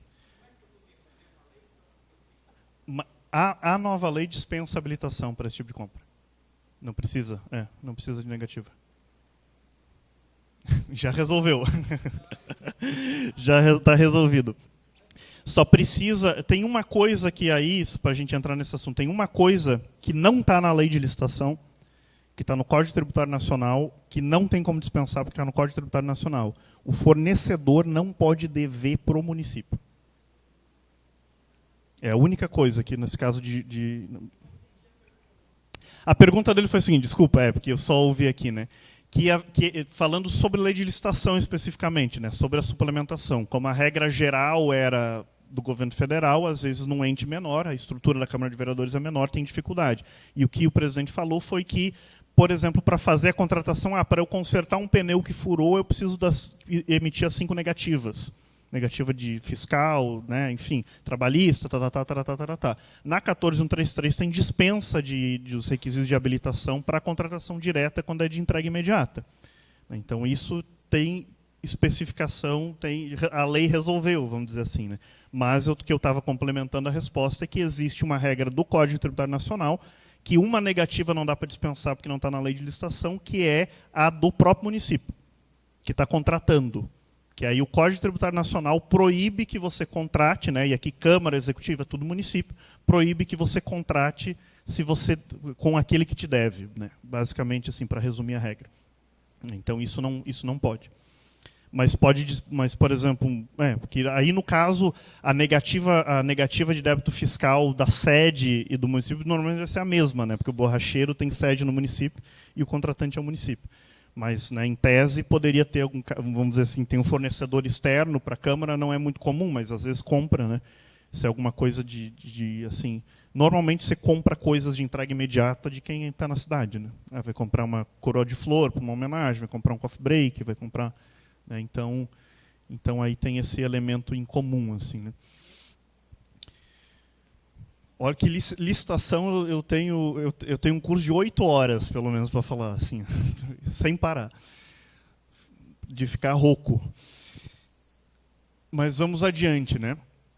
Com relação a essa competência, tá? E quando a competência é violada? Quando a competência é violada, o que dá para fazer? E olha o tamanho do poder, e isso é um negócio muito importante, porque as pessoas normalmente não sabem disso, tá? O tamanho do poder que a gente está falando disso. A Câmara de Vereadores, isso é uma coisa muito rara, a questão de legitimidade é quem é que pode propor ação. A Câmara de Vereadores pode propor ação direta de inconstitucionalidade da lei. De uma lei, por exemplo, antiga, que foi aprovada num procedimento equivocado, de uma lei que o prefeito enviou eventualmente, passou pelo processo, foi aprovada por uma questão, né, de política local, mas a mesa da Câmara ou 1/4 dos vereadores podem se reunir e propor uma ação direta de inconstitucionalidade para declarar a inconstitucionalidade daquela lei municipal que foi aprovada. Isso está na Constituição do Estado de Santa Catarina, tá? Artigo 85. E aí, por isso, vai ser julgado pelo Tribunal de Justiça, enfim, mas, né, todas essas violações de competência podem ser objeto de ação direta de inconstitucionalidade. Tanto a lei quanto o ato normativo, tá? Então pode ser decreto do prefeito, pode ser portaria, qualquer ato administrativo ou ato que tenha alguma normativo, né, em regra, né? Portaria talvez não, mas, né, aquilo que estabeleça uma resolução, né, alguma coisa nesse sentido pode ser objeto de ADI. Isso é importante também, né, porque às vezes o prefeito edita um decreto sobre uma lei municipal aprovada. Este decreto, que daí não passa pela aprovação da Câmara de Vereadores, pode ser objeto de ação direta de inconstitucionalidade. ANFA. Fomos longe, né? Falei 1h20 sobre lei. Mas eu acho que é uma matéria bastante interessante para a gente discutir, né? Sobre atribuição, distribuição dessas competências e tal. Às vezes parece muito abstrato, mas quando a gente para olhar e para falar, e eu sei que o seguinte, esse é o grande problema, eu acho, por mais que, né, a gente não pode, a gente fala mal e fala mal de si mesmo, né? Porque a gente fala mal de lei, mas a gente está dentro de uma casa que produz lei, né? De produção legislativa. Mas escrever é difícil, né? Escrever lei é difícil. O processo de redação legislativa é difícil.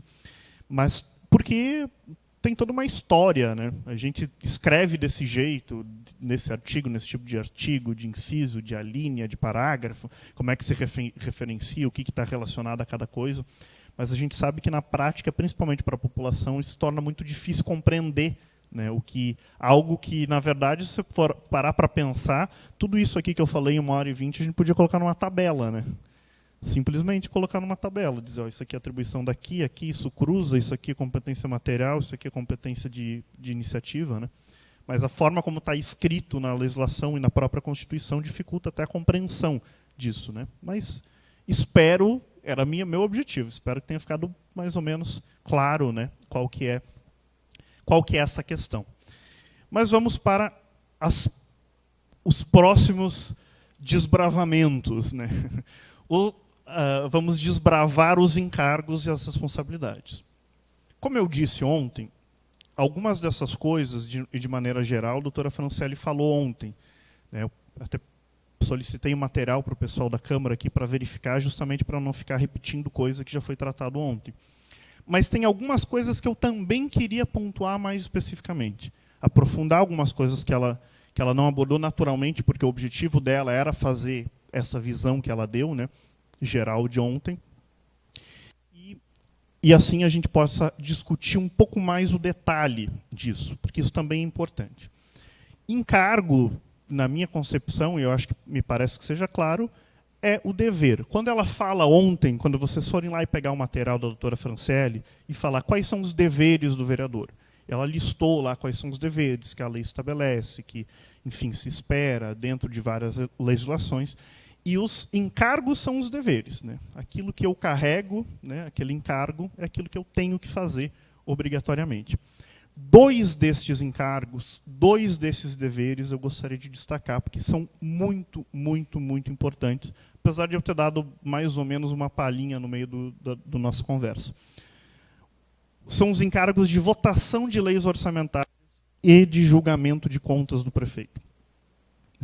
Claro que aí eu já dei o spoiler para vocês, que eu gosto disso, né, de financeiro, porque é aquilo que eu normalmente leio, escrevo, estudo, enfim. Mas são 2 coisas muito importantes, por quê? Justamente pelo elemento inicial que nós falamos. A execução orçamentária é o coração da administração pública. É o coração da administração pública. Porque é aquilo que você previamente estabelece onde é que o dinheiro vai ser alocado, onde é que o recurso vai ser colocado, né? Onde, e por consequência você está estabelecendo quais as prioridades. E não é incomum que surja uma necessidade, o cenário mude e a própria administração municipal se veja numa situação, mas eu não tenho mais dotação orçamentária, não tenho mais previsão de orçamento para poder executar isso. O que eu faço? Tem que voltar para a Câmara, aditar o orçamento. E por que isso acontece? Porque, e aí é um ponto de curiosidade para quem ainda não teve contato com isso, executar despesa sem prévia previsão nessa legislação, sem prévia dotação orçamentária, sem prévia, né, disposição na lei, é crime.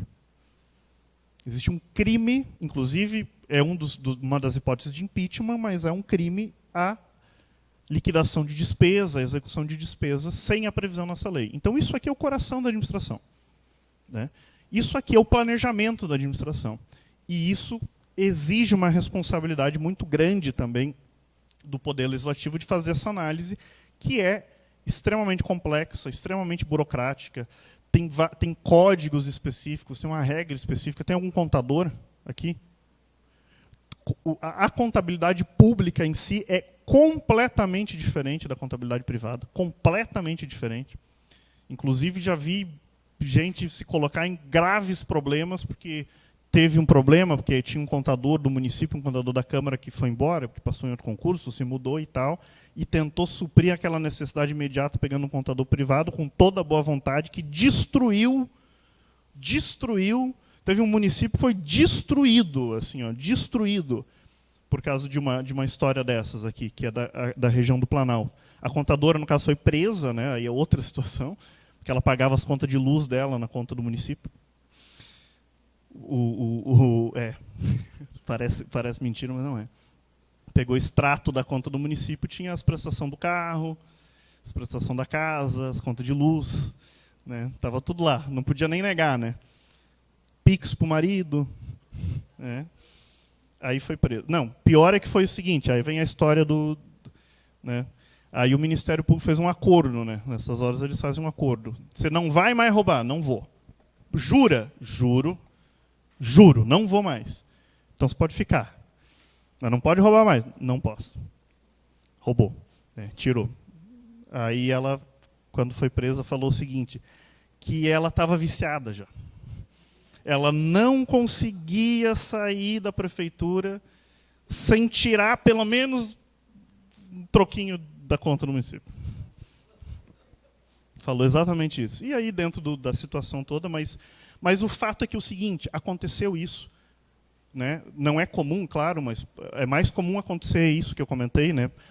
O contador passou num outro concurso, foi embora, se mudou, casou, diversas coisas. E aí, naquela urgência, naquela coisa, e fim de ano, era fim de ano, e fechamento de conta, e balanço, prestação de conta para o Tribunal de Contas, uma loucura que acontece, que a gente já vai falar mais ou menos sobre isso.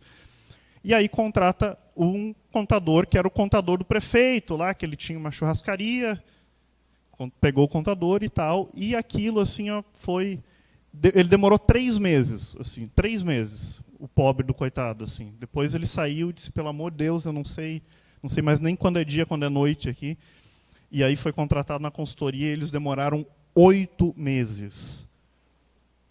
8 meses para consertar tudo de novo, assim, porque é muito complexo. Então, enfim, né, outra área que exige bastante atenção. Mas o que eu quero dizer, dando toda essa volta e contando essa história, para a gente dar contando uma fofoca, né, para ser bem sincero, para dar uma relaxada, né, que o funcionamento depende totalmente. E quando tranca alguma coisa, deixa eu dizer um negócio, que talvez vocês né, talvez até seja de desconhecimento. Existe um Serasa do município. Não sei se vocês sabiam disso. Existe um Serasa, que é um sistema que, na verdade, se precisa de tanta coisa, porque além de você ter que ir lá com o Pires na mão em Brasília, você ainda tem que ter o Serasa positivo. Basicamente, eles olham a tua certidão lá. E aí, de tanta certidão que tinha, tem que ter negativa de regularidade previdenciária, negativa, eles reuniram tudo num sistema, chamado DART, né, que é o que é utilizado. A DART é uma declaração de atendimento dos requisitos para o recebimento das transferências voluntárias, que é essa história. Se qualquer coisa dá errado, a mínima coisa dá errado, assim, ó, atrasou, claro, tudo são obrigações, né, mas principalmente quem às vezes está numa dinâmica privada, de empresa, sabe que às vezes você, né, cobre o corpo e descobre os pés, né? Cobre os pés e descobre o corpo. Faz parte da gestão de certa dificuldade e o município não é diferente. Se faltar uma coisinha, ponto. Além disso, você também não recebe mais nada. Está negativado no Serasa lá do município. E uma das coisas, então, por isso que... E uma das coisas é a própria essa prestação de contas regular para o Tribunal de Contas, o repasse da contribuição previdenciária do servidor público, e etc., etc., aprovação de contas do prefeito, etc., etc. Então, se veja que qualquer coisa relacionada ao orçamento pode parar o município, basicamente, né? Então, essa é uma dificuldade de gestão. Mas as leis de orçamento e julgamento de contas, que a gente vai adentrar um pouquinho mais especificamente, tem questões muito importantes. Tá? As leis orçamentárias são 3. Isso é importante entender também, porque isso é um encargo do vereador. É por isso que a gente está falando disso. Isso é responsabilidade do vereador analisar e aprovar. O plano plurianual, a lei de diretrizes orçamentárias e a lei de orçamento anual. O plano plurianual ele é apresentado no primeiro ano de mandato. Lembra que isso aqui é competência privativa do Executivo. Quem tem que apresentar isso aqui é o prefeito, ou o presidente, ou o governador, né? Mas aqui a gente está falando do prefeito. O plano plurianual tem que vir no primeiro ano de mandato, até agosto, e ele tem que apresentar o planejamento dos 4 anos. Onde é que eu vou gastar isso aqui? Né? Qual que é o meu...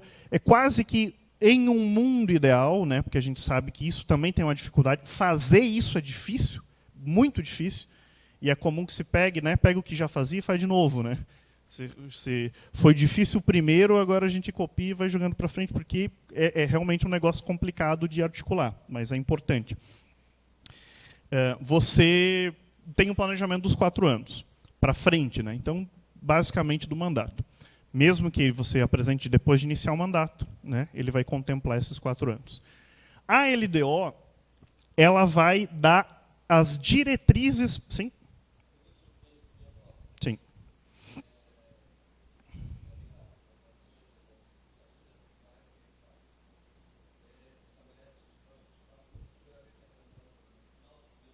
Sim. Sim. Uhum.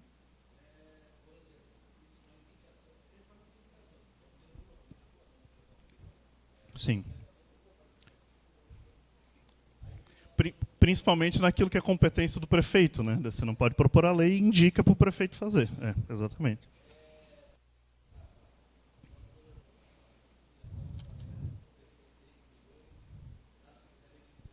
Uhum.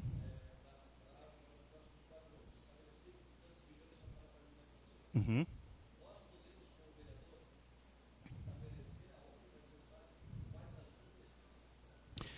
Então, isso já é, nessa competência, isso é atribuição de gestão, né? Isso é atribuição de gestão, mas isso pode ser discutido aqui, porque isso está nos outros entes, né? Isso não vai para o PPA, mas pode ir, em regra, vai para a LOA, né? Aquele ano eu vou pavimentar essa rua. né? Isso pode ir, apesar de que você dispõe mais genericamente, né, na Lua. Tantos milhões para pavimentação e tal. Mas isso poderia estar especificado na Lua. Isso seria, dessas 3, a legislação específica para fazer essa indicação. Né? Só que tem 2 pontos, né? Porque justamente a questão da iniciativa privativa do prefeito coloca normalmente esses projetos de lei, quando o vereador, né, propõe que venha esse projeto de iniciativa do prefeito, que vai pavimentar a rua XYZ. Se você propõe a autorização orçamentária para pavimentar uma 5ª, 6ª rua, você está invadindo a competência privativa, porque isso é uma matéria de iniciativa do prefeito. Né? O que normalmente consegue fazer isso, mas seria aqui, aí teria que ser objeto de outro tipo de negociação, assim, né? Vamos dizer, negociação no sentido de, né, conversar com o prefeito, fazer esse tipo de indicação. Mas, assim, se entrar em um conflito, de fato, você vai ter um problema de competência. Né? Então, isso é uma coisa interessante, porque talvez a própria população não tenha essa compreensão. Né? Vem a lei orçamentária, o vereador vai lá e diz, não, eu quero que o prefeito pavimente tal rua. Isso é uma lei, uma iniciativa que vai ser embargada. Mas aí a gente tem outra coisa para discutir, que é, só para, já te passo a palavra, que é emenda impositiva. Né? Que aí também pode ser uma solução para poder ter esse tipo de direcionamento.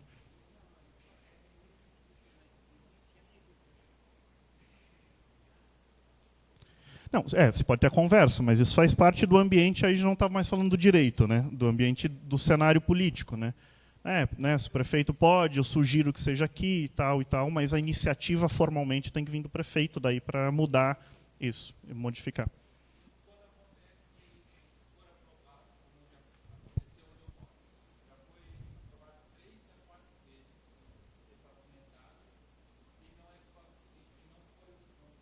Uhum, uhum, uhum.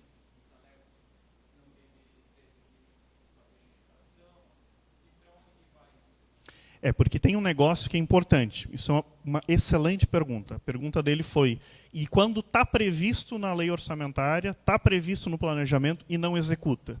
O que eu faço com isso? Né? E aí tem um ponto que é o seguinte, as leis orçamentárias, elas são autorizativas.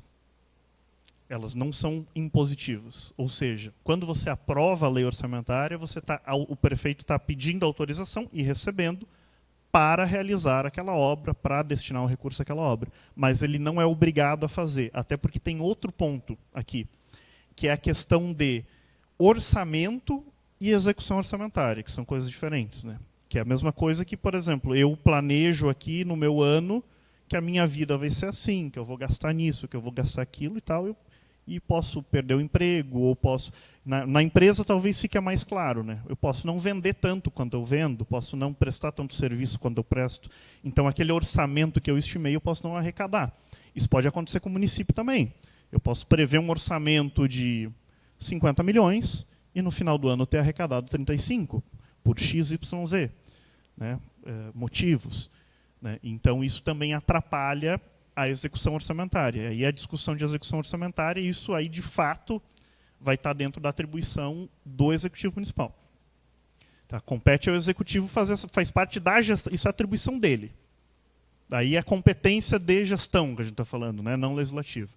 Né? Compete ao prefeito, ao presidente, ao governador, né? Então isso se reproduz a todo, decidir para onde vai. Na prática, é claro, você tem as secretarias e tal, né? Você tem uma certa... Daí é uma distribuição administrativa, mas em termos formais, assim, compete ao Executivo. Eu tenho autorização para gastar 50 milhões. Bom, eu recebi 58 milhões. Aí, normalmente, acontece pedido de suplementação orçamentária, você aumenta a disposição para, né, para poder executar uma outra coisa que você quer planejar. Mas tudo tem que passar pela Câmara, tudo tem que ter essa situação, e tudo é de iniciativa do Executivo. Não tem como obrigar a fazer. Aí a cobrança é na urna. Basicamente é isso que ocorre. Ou o que dá, né? Aí não, né? Aí é questão de mérito, né? Não dá para eu adivinhar também o que acontece, mas assim, é o que consegue fazer, o que dá para fazer, o que quer fazer. Aí, enfim, é de cada gestor, né?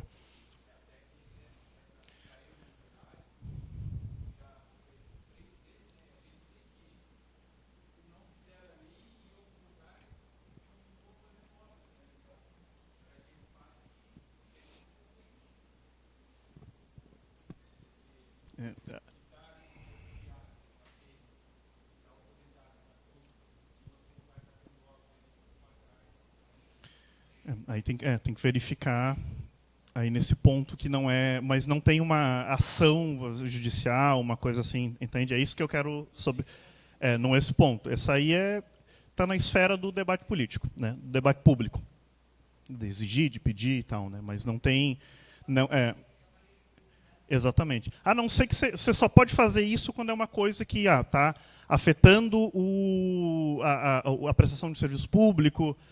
Bom, é claro que isso também, né, tudo é de interesse público, mas eu digo assim, você está impedindo um posto de saúde de funcionar, uma escola de funcionar, aí você tem um movimento que pode ser via judicial. Mas não, mas com relação a essas questões assim que são mais, né, a gente discute muito a comunidade do interior, precisa de um cascalho lá, precisa de um cascalho aqui, isso aí já está dentro da parte do debate político. Sim. Sim. Sim. Exatamente, Sim. Porque aí, exatamente, aí a gente está dentro da atribuição de fiscalizar, que foi falado ontem, né? Dentro dessa atribuição de fiscalizar está justamente isso, fazer que o vereador faça interlocução da população junto ao município, ao prefeito, peça informações, né? A rua lá saiu o edital, ninguém foi contratado, por quê? Né? Manda a informação aqui do procedimento licitatório. Isso acontece, isso é atribuição de fiscalização. Mas, se não for isso, faz uma indicação, porque aí já não está na tua competência, né? Indico que tape o buraco da rua tal, que pavimente a rua tal. Né? Isso é bastante, isso faz parte do... E vai lá no município fazer. Então, isso vai ser dentro dessa atribuição. Bueno, mais algo? Ver como é que está meu tempo para eu não ficar muito... Não falar a noite inteira, né? Deram um microfone para o advogado, aí vão se arrepender. Então, são essas leis, tá? Então, o plano plurianual, para seguir a gente passar por isso, né? Fala desse planejamento geral, né, como o vereador mencionou, né, nos próximos 4 anos, ou gastar tantos milhões em saúde, sendo destinado tanto, né, então é uma questão mais geral. A lei de diretrizes orçamentárias, ela acontece todo ano já. Ela orienta a elaboração do orçamento, da lei orçamentária. E o que é a lei de diretrizes orçamentárias? Qual que é o objetivo dela? Por que ela está ali no meio? Ela vai calibrar o plano plurianual naquele ano. Do plano plurianual, esse ano a gente vai fazer esse pedaço, né? Porque não vai dar para fazer aquele outro, do orçamento que a gente espera que está disponível, a gente vai direcionar para cá, esta outra prioridade vai ficar para o ano que vem. Ela dá uma ideia geral, ela tem mais ou menos a estrutura do plano plurianual, mais específico para o ano que vai ser aplicado. Né? Porque, né, planejar 4 anos para frente é um negócio que ninguém consegue fazer. Né? E então vem a lei de orçamento anual, que vai dizer especificamente quais são as dotações orçamentárias que a gente chama. Né? Então, com a regra tal, aí tem todo um regramento muito específico do código para você mencionar lá. Você vai criar uma rubrica orçamentária de pavimentação, que vai estar vinculada à Secretaria de Infraestrutura, que vai estar vinculado ao orçamento tal, que vai ser... Enfim, e aí vai ter esse regramento que é super técnico. Mas, assim, isso necessariamente vai depender de uma análise técnica, a gente sabe que... Né, e aí essa é a grande dificuldade das câmaras de vereadores, porque às vezes você não tem estrutura suficiente para poder dar conta, né, de analisar tudo isso. A regra é que não tenha, mas isso aqui é o coração, o planejamento, a execução da administração pública, do funcionamento do município nos anos que se seguem. Né? Então,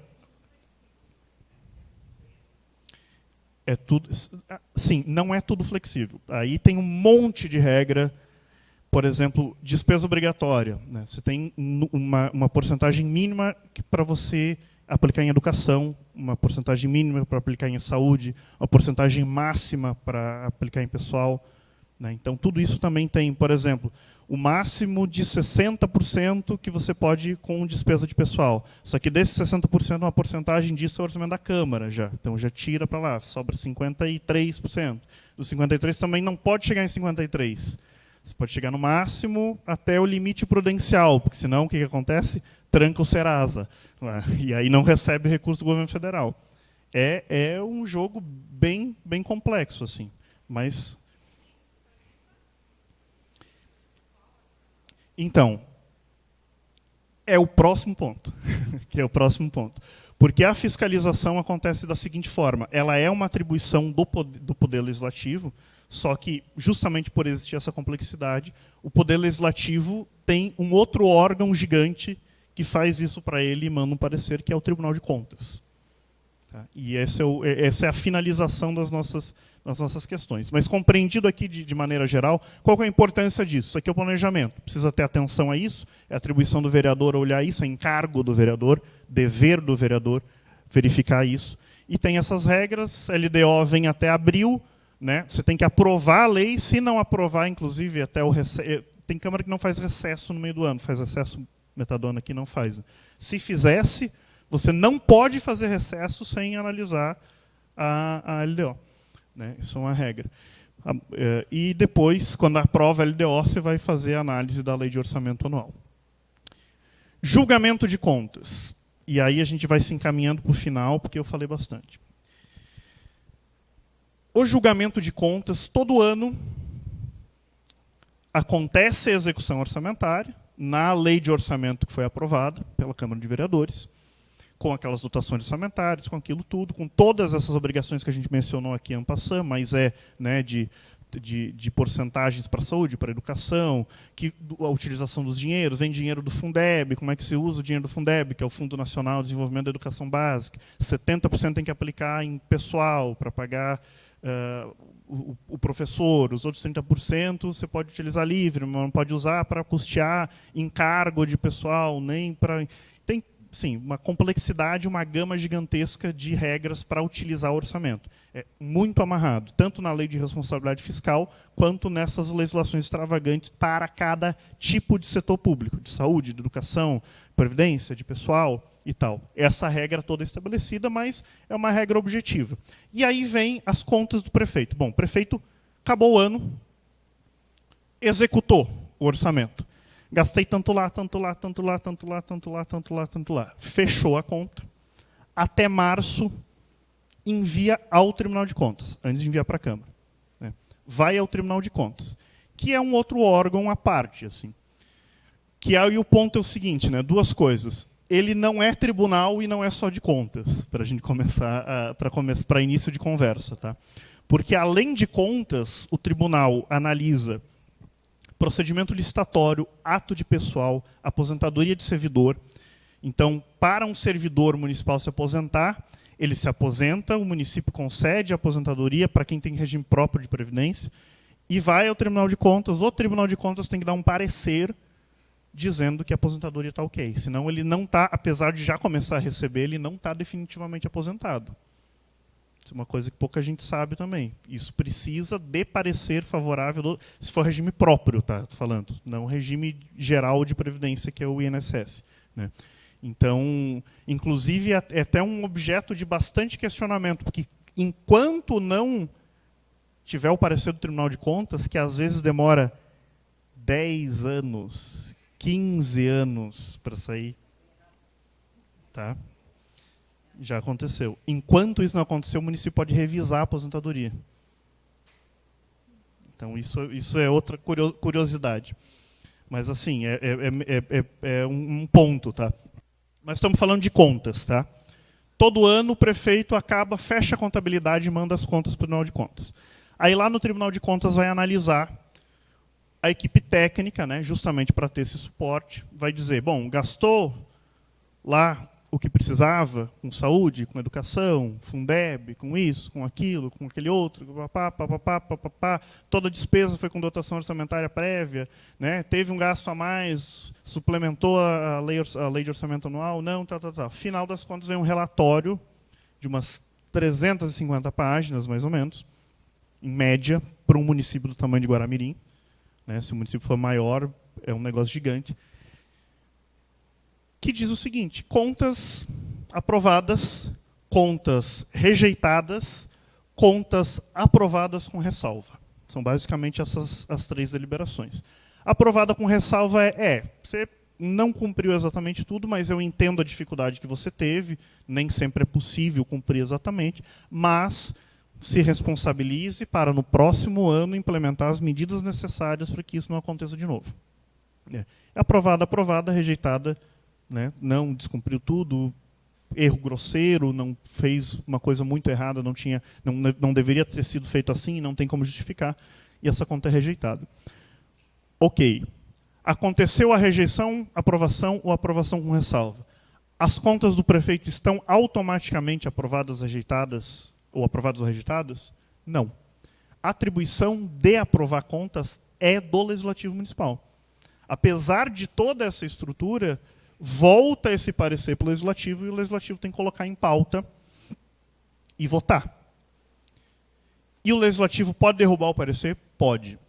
Por uma maioria qualificada, né, por 2/3, mas pode, se o tribunal aprovou, pode rejeitar.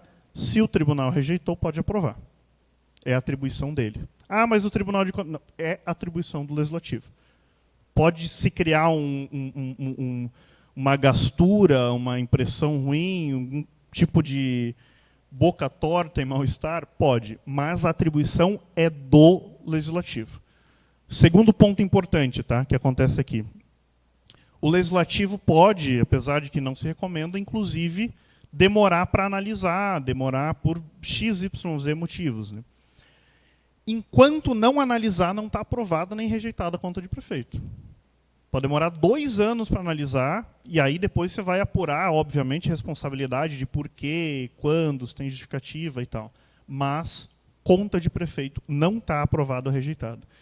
E último elemento importante para vocês verem a questão do poder no bom sentido, mas da responsabilidade, né? Conta de prefeito rejeitada causa inelegibilidade. Tá? Conta de prefeito rejeitada torna ele inapto para concorrer à eleição, para qualquer outro cargo. Então, é de uma responsabilidade muito grande. Falei das 3 coisas. Tá? Tribunal de Contas de modo geral. Sim?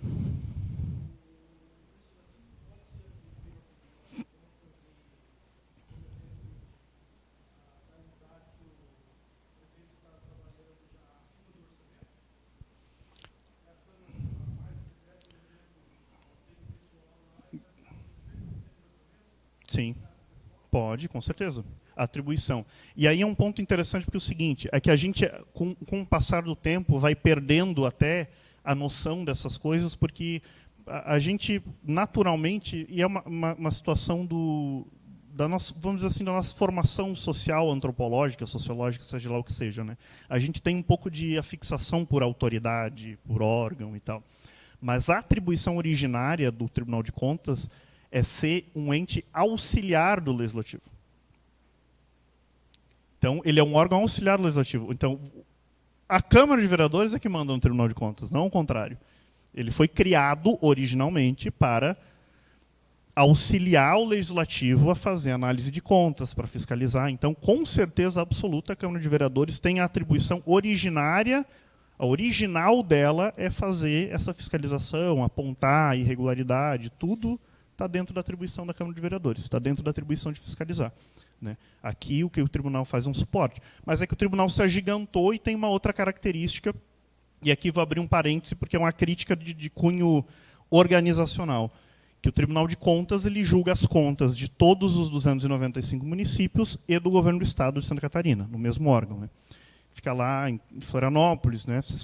Se vocês já foram para lá, tem a Assembleia Legislativa de um lado, Tribunal de Justiça do lado da Assembleia Legislativa, uma praça no meio, do outro lado da praça tem o Tribunal de Contas gigantesco. O que acontece? O Tribunal de Contas é um outro caso também para falar mais uma palestra inteira, porque é um caso como o Ministério Público, eles saíram ganhando na Constituição de 88 e cresceram, e a grande crítica que se tem ao Tribunal de Contas é que ele é um órgão que normatiza, investiga, analisa, processa e julga. Ele faz tudo. Tudo é a mesma pessoa, né? Porque a ação judicial, o promotor, a polícia investiga, o promotor oferece a denúncia, conduz o processo, o juiz julga, enfim, cada um tem uma atribuição, né? O Tribunal de Contas ele faz tudo e não tem muito... e a outra questão da falta de controle, não tem uma regra geral nacional para o procedimento, enfim. E hoje tem várias dessas atribuições, inclusive esse ponto que a gente falou das aposentadorias e tal, né? Mas a função original dele é essa. Só que o Tribunal de Contas, depois, ao longo do tempo, você vai lá, e eu já ouvi o presidente do Tribunal de Contas às vezes falar assim, mas esse negócio de julgamento de contas aí, um robô faz, né? A gente quer ver mesmo se estão administrando bem o município e tal. Então, meio que já está... né? Mas, enfim, né? A crítica ao Tribunal de Contas, para a gente ir para o último ponto e matar aqui, fechar dentro das 2 horas de fala, e a gente aí estende para mais perguntas, é que, além dessa questão problemática do Tribunal de Contas, é que o Tribunal de Contas julga as contas dos 295 municípios, do governo do Estado como um único ente, que é um evento, assim, julgamento de contas do Estado é a sessão só para isso, tem foto, sai no jornal e tal, e é uma análise super complexa, de fato, né? Imagina, toda a execução orçamentária do governo do Estado. Mas o governo do Estado, a estrutura estadual, nomeia todos os conselheiros. Os conselheiros são 7, tá? São 7 conselheiros. 3 são nomeados pelo governador, mas não são de livre nomeação. 1 é de livre nomeação, 1 tem que ser dentre os membros do Ministério Público de Contas, que é um outro órgão que existe, e 1 dentre os auditores substitutos do Tribunal de Contas, que é um funcionário de carreira, que é o último nível do concurso público dentro do Tribunal de Contas. Então, tem que ser dentre esses 3 alternados, e 4 são escolhidos pela Assembleia Legislativa. Todos os 4 atuais, tradicionalmente, qualquer lugar do Brasil, em regra, são 4 ex-deputados. Algum deputado se candidata e é eleito conselheiro do Tribunal de Contas. Faz parte da dinâmica, a estrutura inicial faz total sentido. Tá? Qual que é a função? Por que essa indicação é política? Porque é quem faz o contrabalanço. A parte técnica do Tribunal de Contas analisa estritamente do ponto de vista técnico, formal, contábil, cumprimento, e vai ao ambiente de gente que já teve experiência com a administração pública para dizer, olha, sim, tem que fazer, mas existem dificuldades lá no município de Guaramirim, lá no município de Xaxim, que às vezes não dá. Às vezes tem município que não consegue gastar o mínimo com educação, porque quase não tem mais criança. Tem município de Santa Catarina, especificamente, que diz que eu já ouvi o prefeito dizer, olha, eu preciso de dinheiro para construir casa de longa permanência. Eu preciso cuidar dos meus idosos, que os filhos estão indo embora, o idoso está lá abandonado no interior sozinho, eu preciso ter acolhimento de idoso. Não, e eu não tenho mais como construir creche, não tem mais criança aqui. Acontece também. Então, essa regra geral também é objeto, mas, enfim, né? Como eu disse, se me deixar falar, eu vou falar um monte de coisa a noite inteira sobre várias questões, mas são questões também para a gente pensar. Porque isso, no fim das contas, né, a gente está aqui para quê? Para falar dos desafios de ser vereador, né, de quem quer ser vereador. Isso são desafios reais da administração pública, né?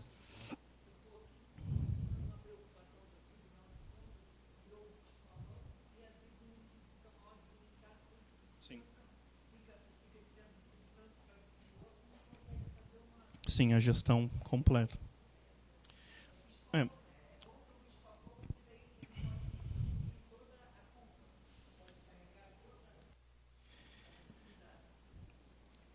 Mas dá medo, porque o problema é justamente que a aplicação da penalidade realmente complica, né? Mas, enfim, né? E para o nosso último ponto, 2 últimos slides. Tá? Então, a gente vai finalizar. Que é sobre as responsabilidades. Tá? Então, sobre os deveres, todas as atribuições, todas as responsabilidades, aliás, né, todas os deveres, os encargos, né, que a gente usou como sinônimo, foram mais explicitados ontem. Né? A gente falou desses 2 principais que eu considero muito essenciais, né, que fazem e são muito importantes para o dia a dia do município e para o exercício da vereança. E aqui as responsabilidades, e aqui eu estou usando responsabilidade de uma maneira muito, muito, muito no sentido jurídico da palavra, que para o direito, responsabilidade é alguma coisa que te atribui uma condenação, vamos dizer assim, né? Aquilo que você pode impor à força que seja feito. né? Isso é uma responsabilidade. Existe responsabilidade civil, criminal, administrativa, enfim, né? Então, não é uma responsabilidade nesse sentido mais genérico, né? E eu vou destacar, ela, né, também fala das responsabilidades ontem, a doutora Franciele, falou de, pelo que eu não vi a apresentação dela, mas eu vi o material dela, né, não estava aqui, mas ela falou no material de questões de condutas vedadas, né, da legislação eleitoral, ela falou sobre crimes, sobre responsabilidade, sobre aquilo que a Constituição fala, por exemplo, do vereador, quando assume o mandato, não poder ter contrato com a administração pública. Enfim, tudo isso são responsabilidades, né? Tudo isso está naquele material que a gente pode revisar, que está muito completo. Tá? Mas aqui, especialmente, eu quero falar no elemento de responsabilidade sobre cassação de vereador. Quando é que é o caso de cassação? Vamos dizer assim, o ponto final, a maior responsabilidade, quando a responsabilidade atingiu naquele ponto que teve que sofrer uma sanção, que é a pior sanção possível aqui, que é a perda do mandato. Né?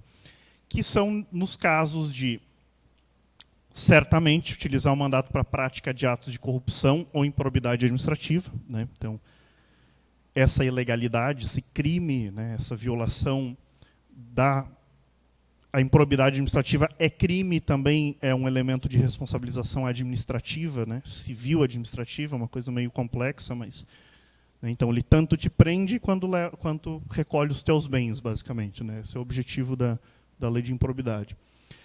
Fixar residência fora do município, isso eu acho que ela comentou ontem, mas, né, se você é vereador, não mora no município, isso pode fazer com que você perca o teu mandato, né?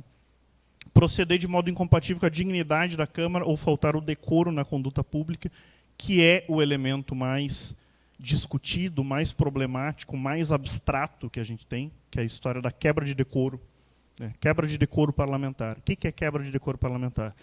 Ninguém, de fato, sabe o que é quebra de decoro parlamentar.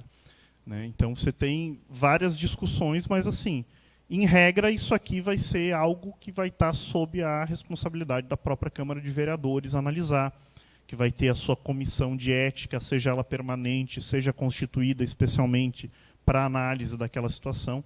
Né? Mas, formalmente, a quebra de decoro ela é uma possibilidade de cassação do mandato. E a extinção do mandato. Tá? A cassação, qual que é a diferença entre extinção e cassação? Né? Que é o que a gente fala dessa questão dos termos jurídicos, né, da dificuldade de entender. A cassar é um ato... A gente tem uma diferença, é técnica, mas é importante, e aí fica bem claro, que é a diferença entre ato declaratório e ato constitutivo. Tá? O ato constitutivo é aquele que existe a partir do momento que você pratica. Então, por exemplo... e o ato declaratório é aquilo que você só formaliza um documento para dizer uma coisa que já acontece na realidade. Por exemplo, certidão de nascimento. Certidão de nascimento é um ato declaratório. Você declarou que nasceu, mas já nasceu. Nasceu já, né? Você está ali só dizendo, ó, é um fato que já existe na realidade, que você está declarando esta pessoa nasceu. E casamento é um ato constitutivo. Né? Você só é casado a partir do momento que você assina a certidão de casamento, pratica o ato de casamento. Eu acho que esse é o melhor exemplo para a gente entender a diferença de declaratório e constitutivo. Casamento só existe a partir do ato, ele é constitutivo. Declaratório existe já e você tem uma formalidade só para colocar um documento dizendo, ó, atesto por minha autoridade pública que a criança nasceu, basicamente, que aquilo existe na realidade. Cassação é constitutivo. Você só caça com um procedimento e está cassado a partir da constituição dessa cassação. Né? Então, ele os efeitos eles são aplicáveis depois que a formalidade for cumprida. E a extinção é algo que é declaratório. Entendeu? O mandato está extinto. Ele não precisa de um procedimento, só que você precisa de um ato para formalizar aquilo. Né? Então, o mandato vai ser extinto. Né? Extingue-se o mandato, que vai ser por mera... e será assim declarado pelo presidente da Câmara. Então, o presidente da Câmara, no ato, só vai colocar no documento ali, está extinto o mandato quando ocorreu o falecimento, né? Então faleceu, o mandato extinguiu, né? Renúncia por escrito, cassação dos direitos políticos, essa cassação aqui por decisão judicial, né? Teve uma condenação por decisão que cassou o vereador, tem que voltar para a Câmara e a Câmara dá o ato do presidente dizendo, declaro extinto o mandato por cassação de direito político. Deixar de tomar posse, aí tem uma regra eleitoral, né? Toda, você foi eleito, foi diplomado, não apareceu para posse, tem um prazo lá, não apareceu no prazo, perdeu o mandato. Extingue-se, está extinto o mandato. Sem motivos justos, né? Aceito dentro do prazo estabelecido em lei. Aí tem um negócio de falta, né? Deixar de comparecer em cada sessão legislativa anual, né? A sessão vai o ano todo, a terça parte das sessões ordinárias, então 1/3 das ordinárias, salvo justificado, né, pelos casos aí específicos, ou 5 extraordinárias convocadas pelo prefeito por escrito mediante recibo de recebimento para apreciação de matéria urgente, assegurada ampla defesa em ambos os casos, né. Nesse caso, ele ainda vai ter uma manifestação e tal, mas vamos dizer assim que é a extinção por falta, né, do vereador. Impedimentos para o exercício do mandato, estabelecidos em lei, não se desincompatibilizar até a posse, que é especialmente esse caso de contratação com a administração pública e tal, que está lá na administração, né, na Constituição Federal. E, enfim, né, os regramentos específicos, né, são os casos aí, os 4 casos e os regramentos. Né, ocorrido e comprovado o fato, o presidente da Câmara, primeira sessão, comunicará ao plenário, fará constar na ata da extinção e convocará imediatamente o respectivo suplente. Ou seja, não tem, é só para contar, né, só vai contar o que aconteceu e aplicar as questões. Né. Se o presidente se omitir, o suplente pode requerer, né, a declaração de extinção, via administrativa ou via judicial, para poder assumir aquela vaga. Né. E aí, inclusive, o juiz condenará o presidente omisso nas custas do processo e honorários de advogado, que fixará de plano importante a decisão judicial na destituição automática do cargo da mesa e impedimento para a nova investidura durante toda a legislatura. Então, pode até perder o cargo de presidente se não fizer a extinção. Né. Não se aplica a extraordinárias se forem convocadas pelo prefeito durante o período de recesso. Tá? Então, extraordinária convocada durante o recesso não conta para isso. Tem uma regra específica. Enfim, né, como eu falei, a gente se ateve muito à questão da lei, né, da legislação, das competências. Acho que é uma discussão bastante interessante. Falamos um pouquinho dos deveres, né, dos encargos de vereador, para também não repetir aquilo que a gente trabalhou ontem, né, muito bem trabalhado, mas para falar de questões mais pontuais, né, em todos os casos aprofundando um pouco mais aquilo que foi falado na data de ontem. E, por fim, essa questão das responsabilidades, das mais graves responsabilidades e responsabilizações, né, a respeito disso. E espero que, de alguma forma, possa ter contribuído para conhecimento de vocês, para o debate, para as informações. Estou à disposição. Esses são meus contatos, né? Meu telefone, o WhatsApp, meus e-mails, e aquilo que eu puder auxiliar, estou à disposição. Obrigado.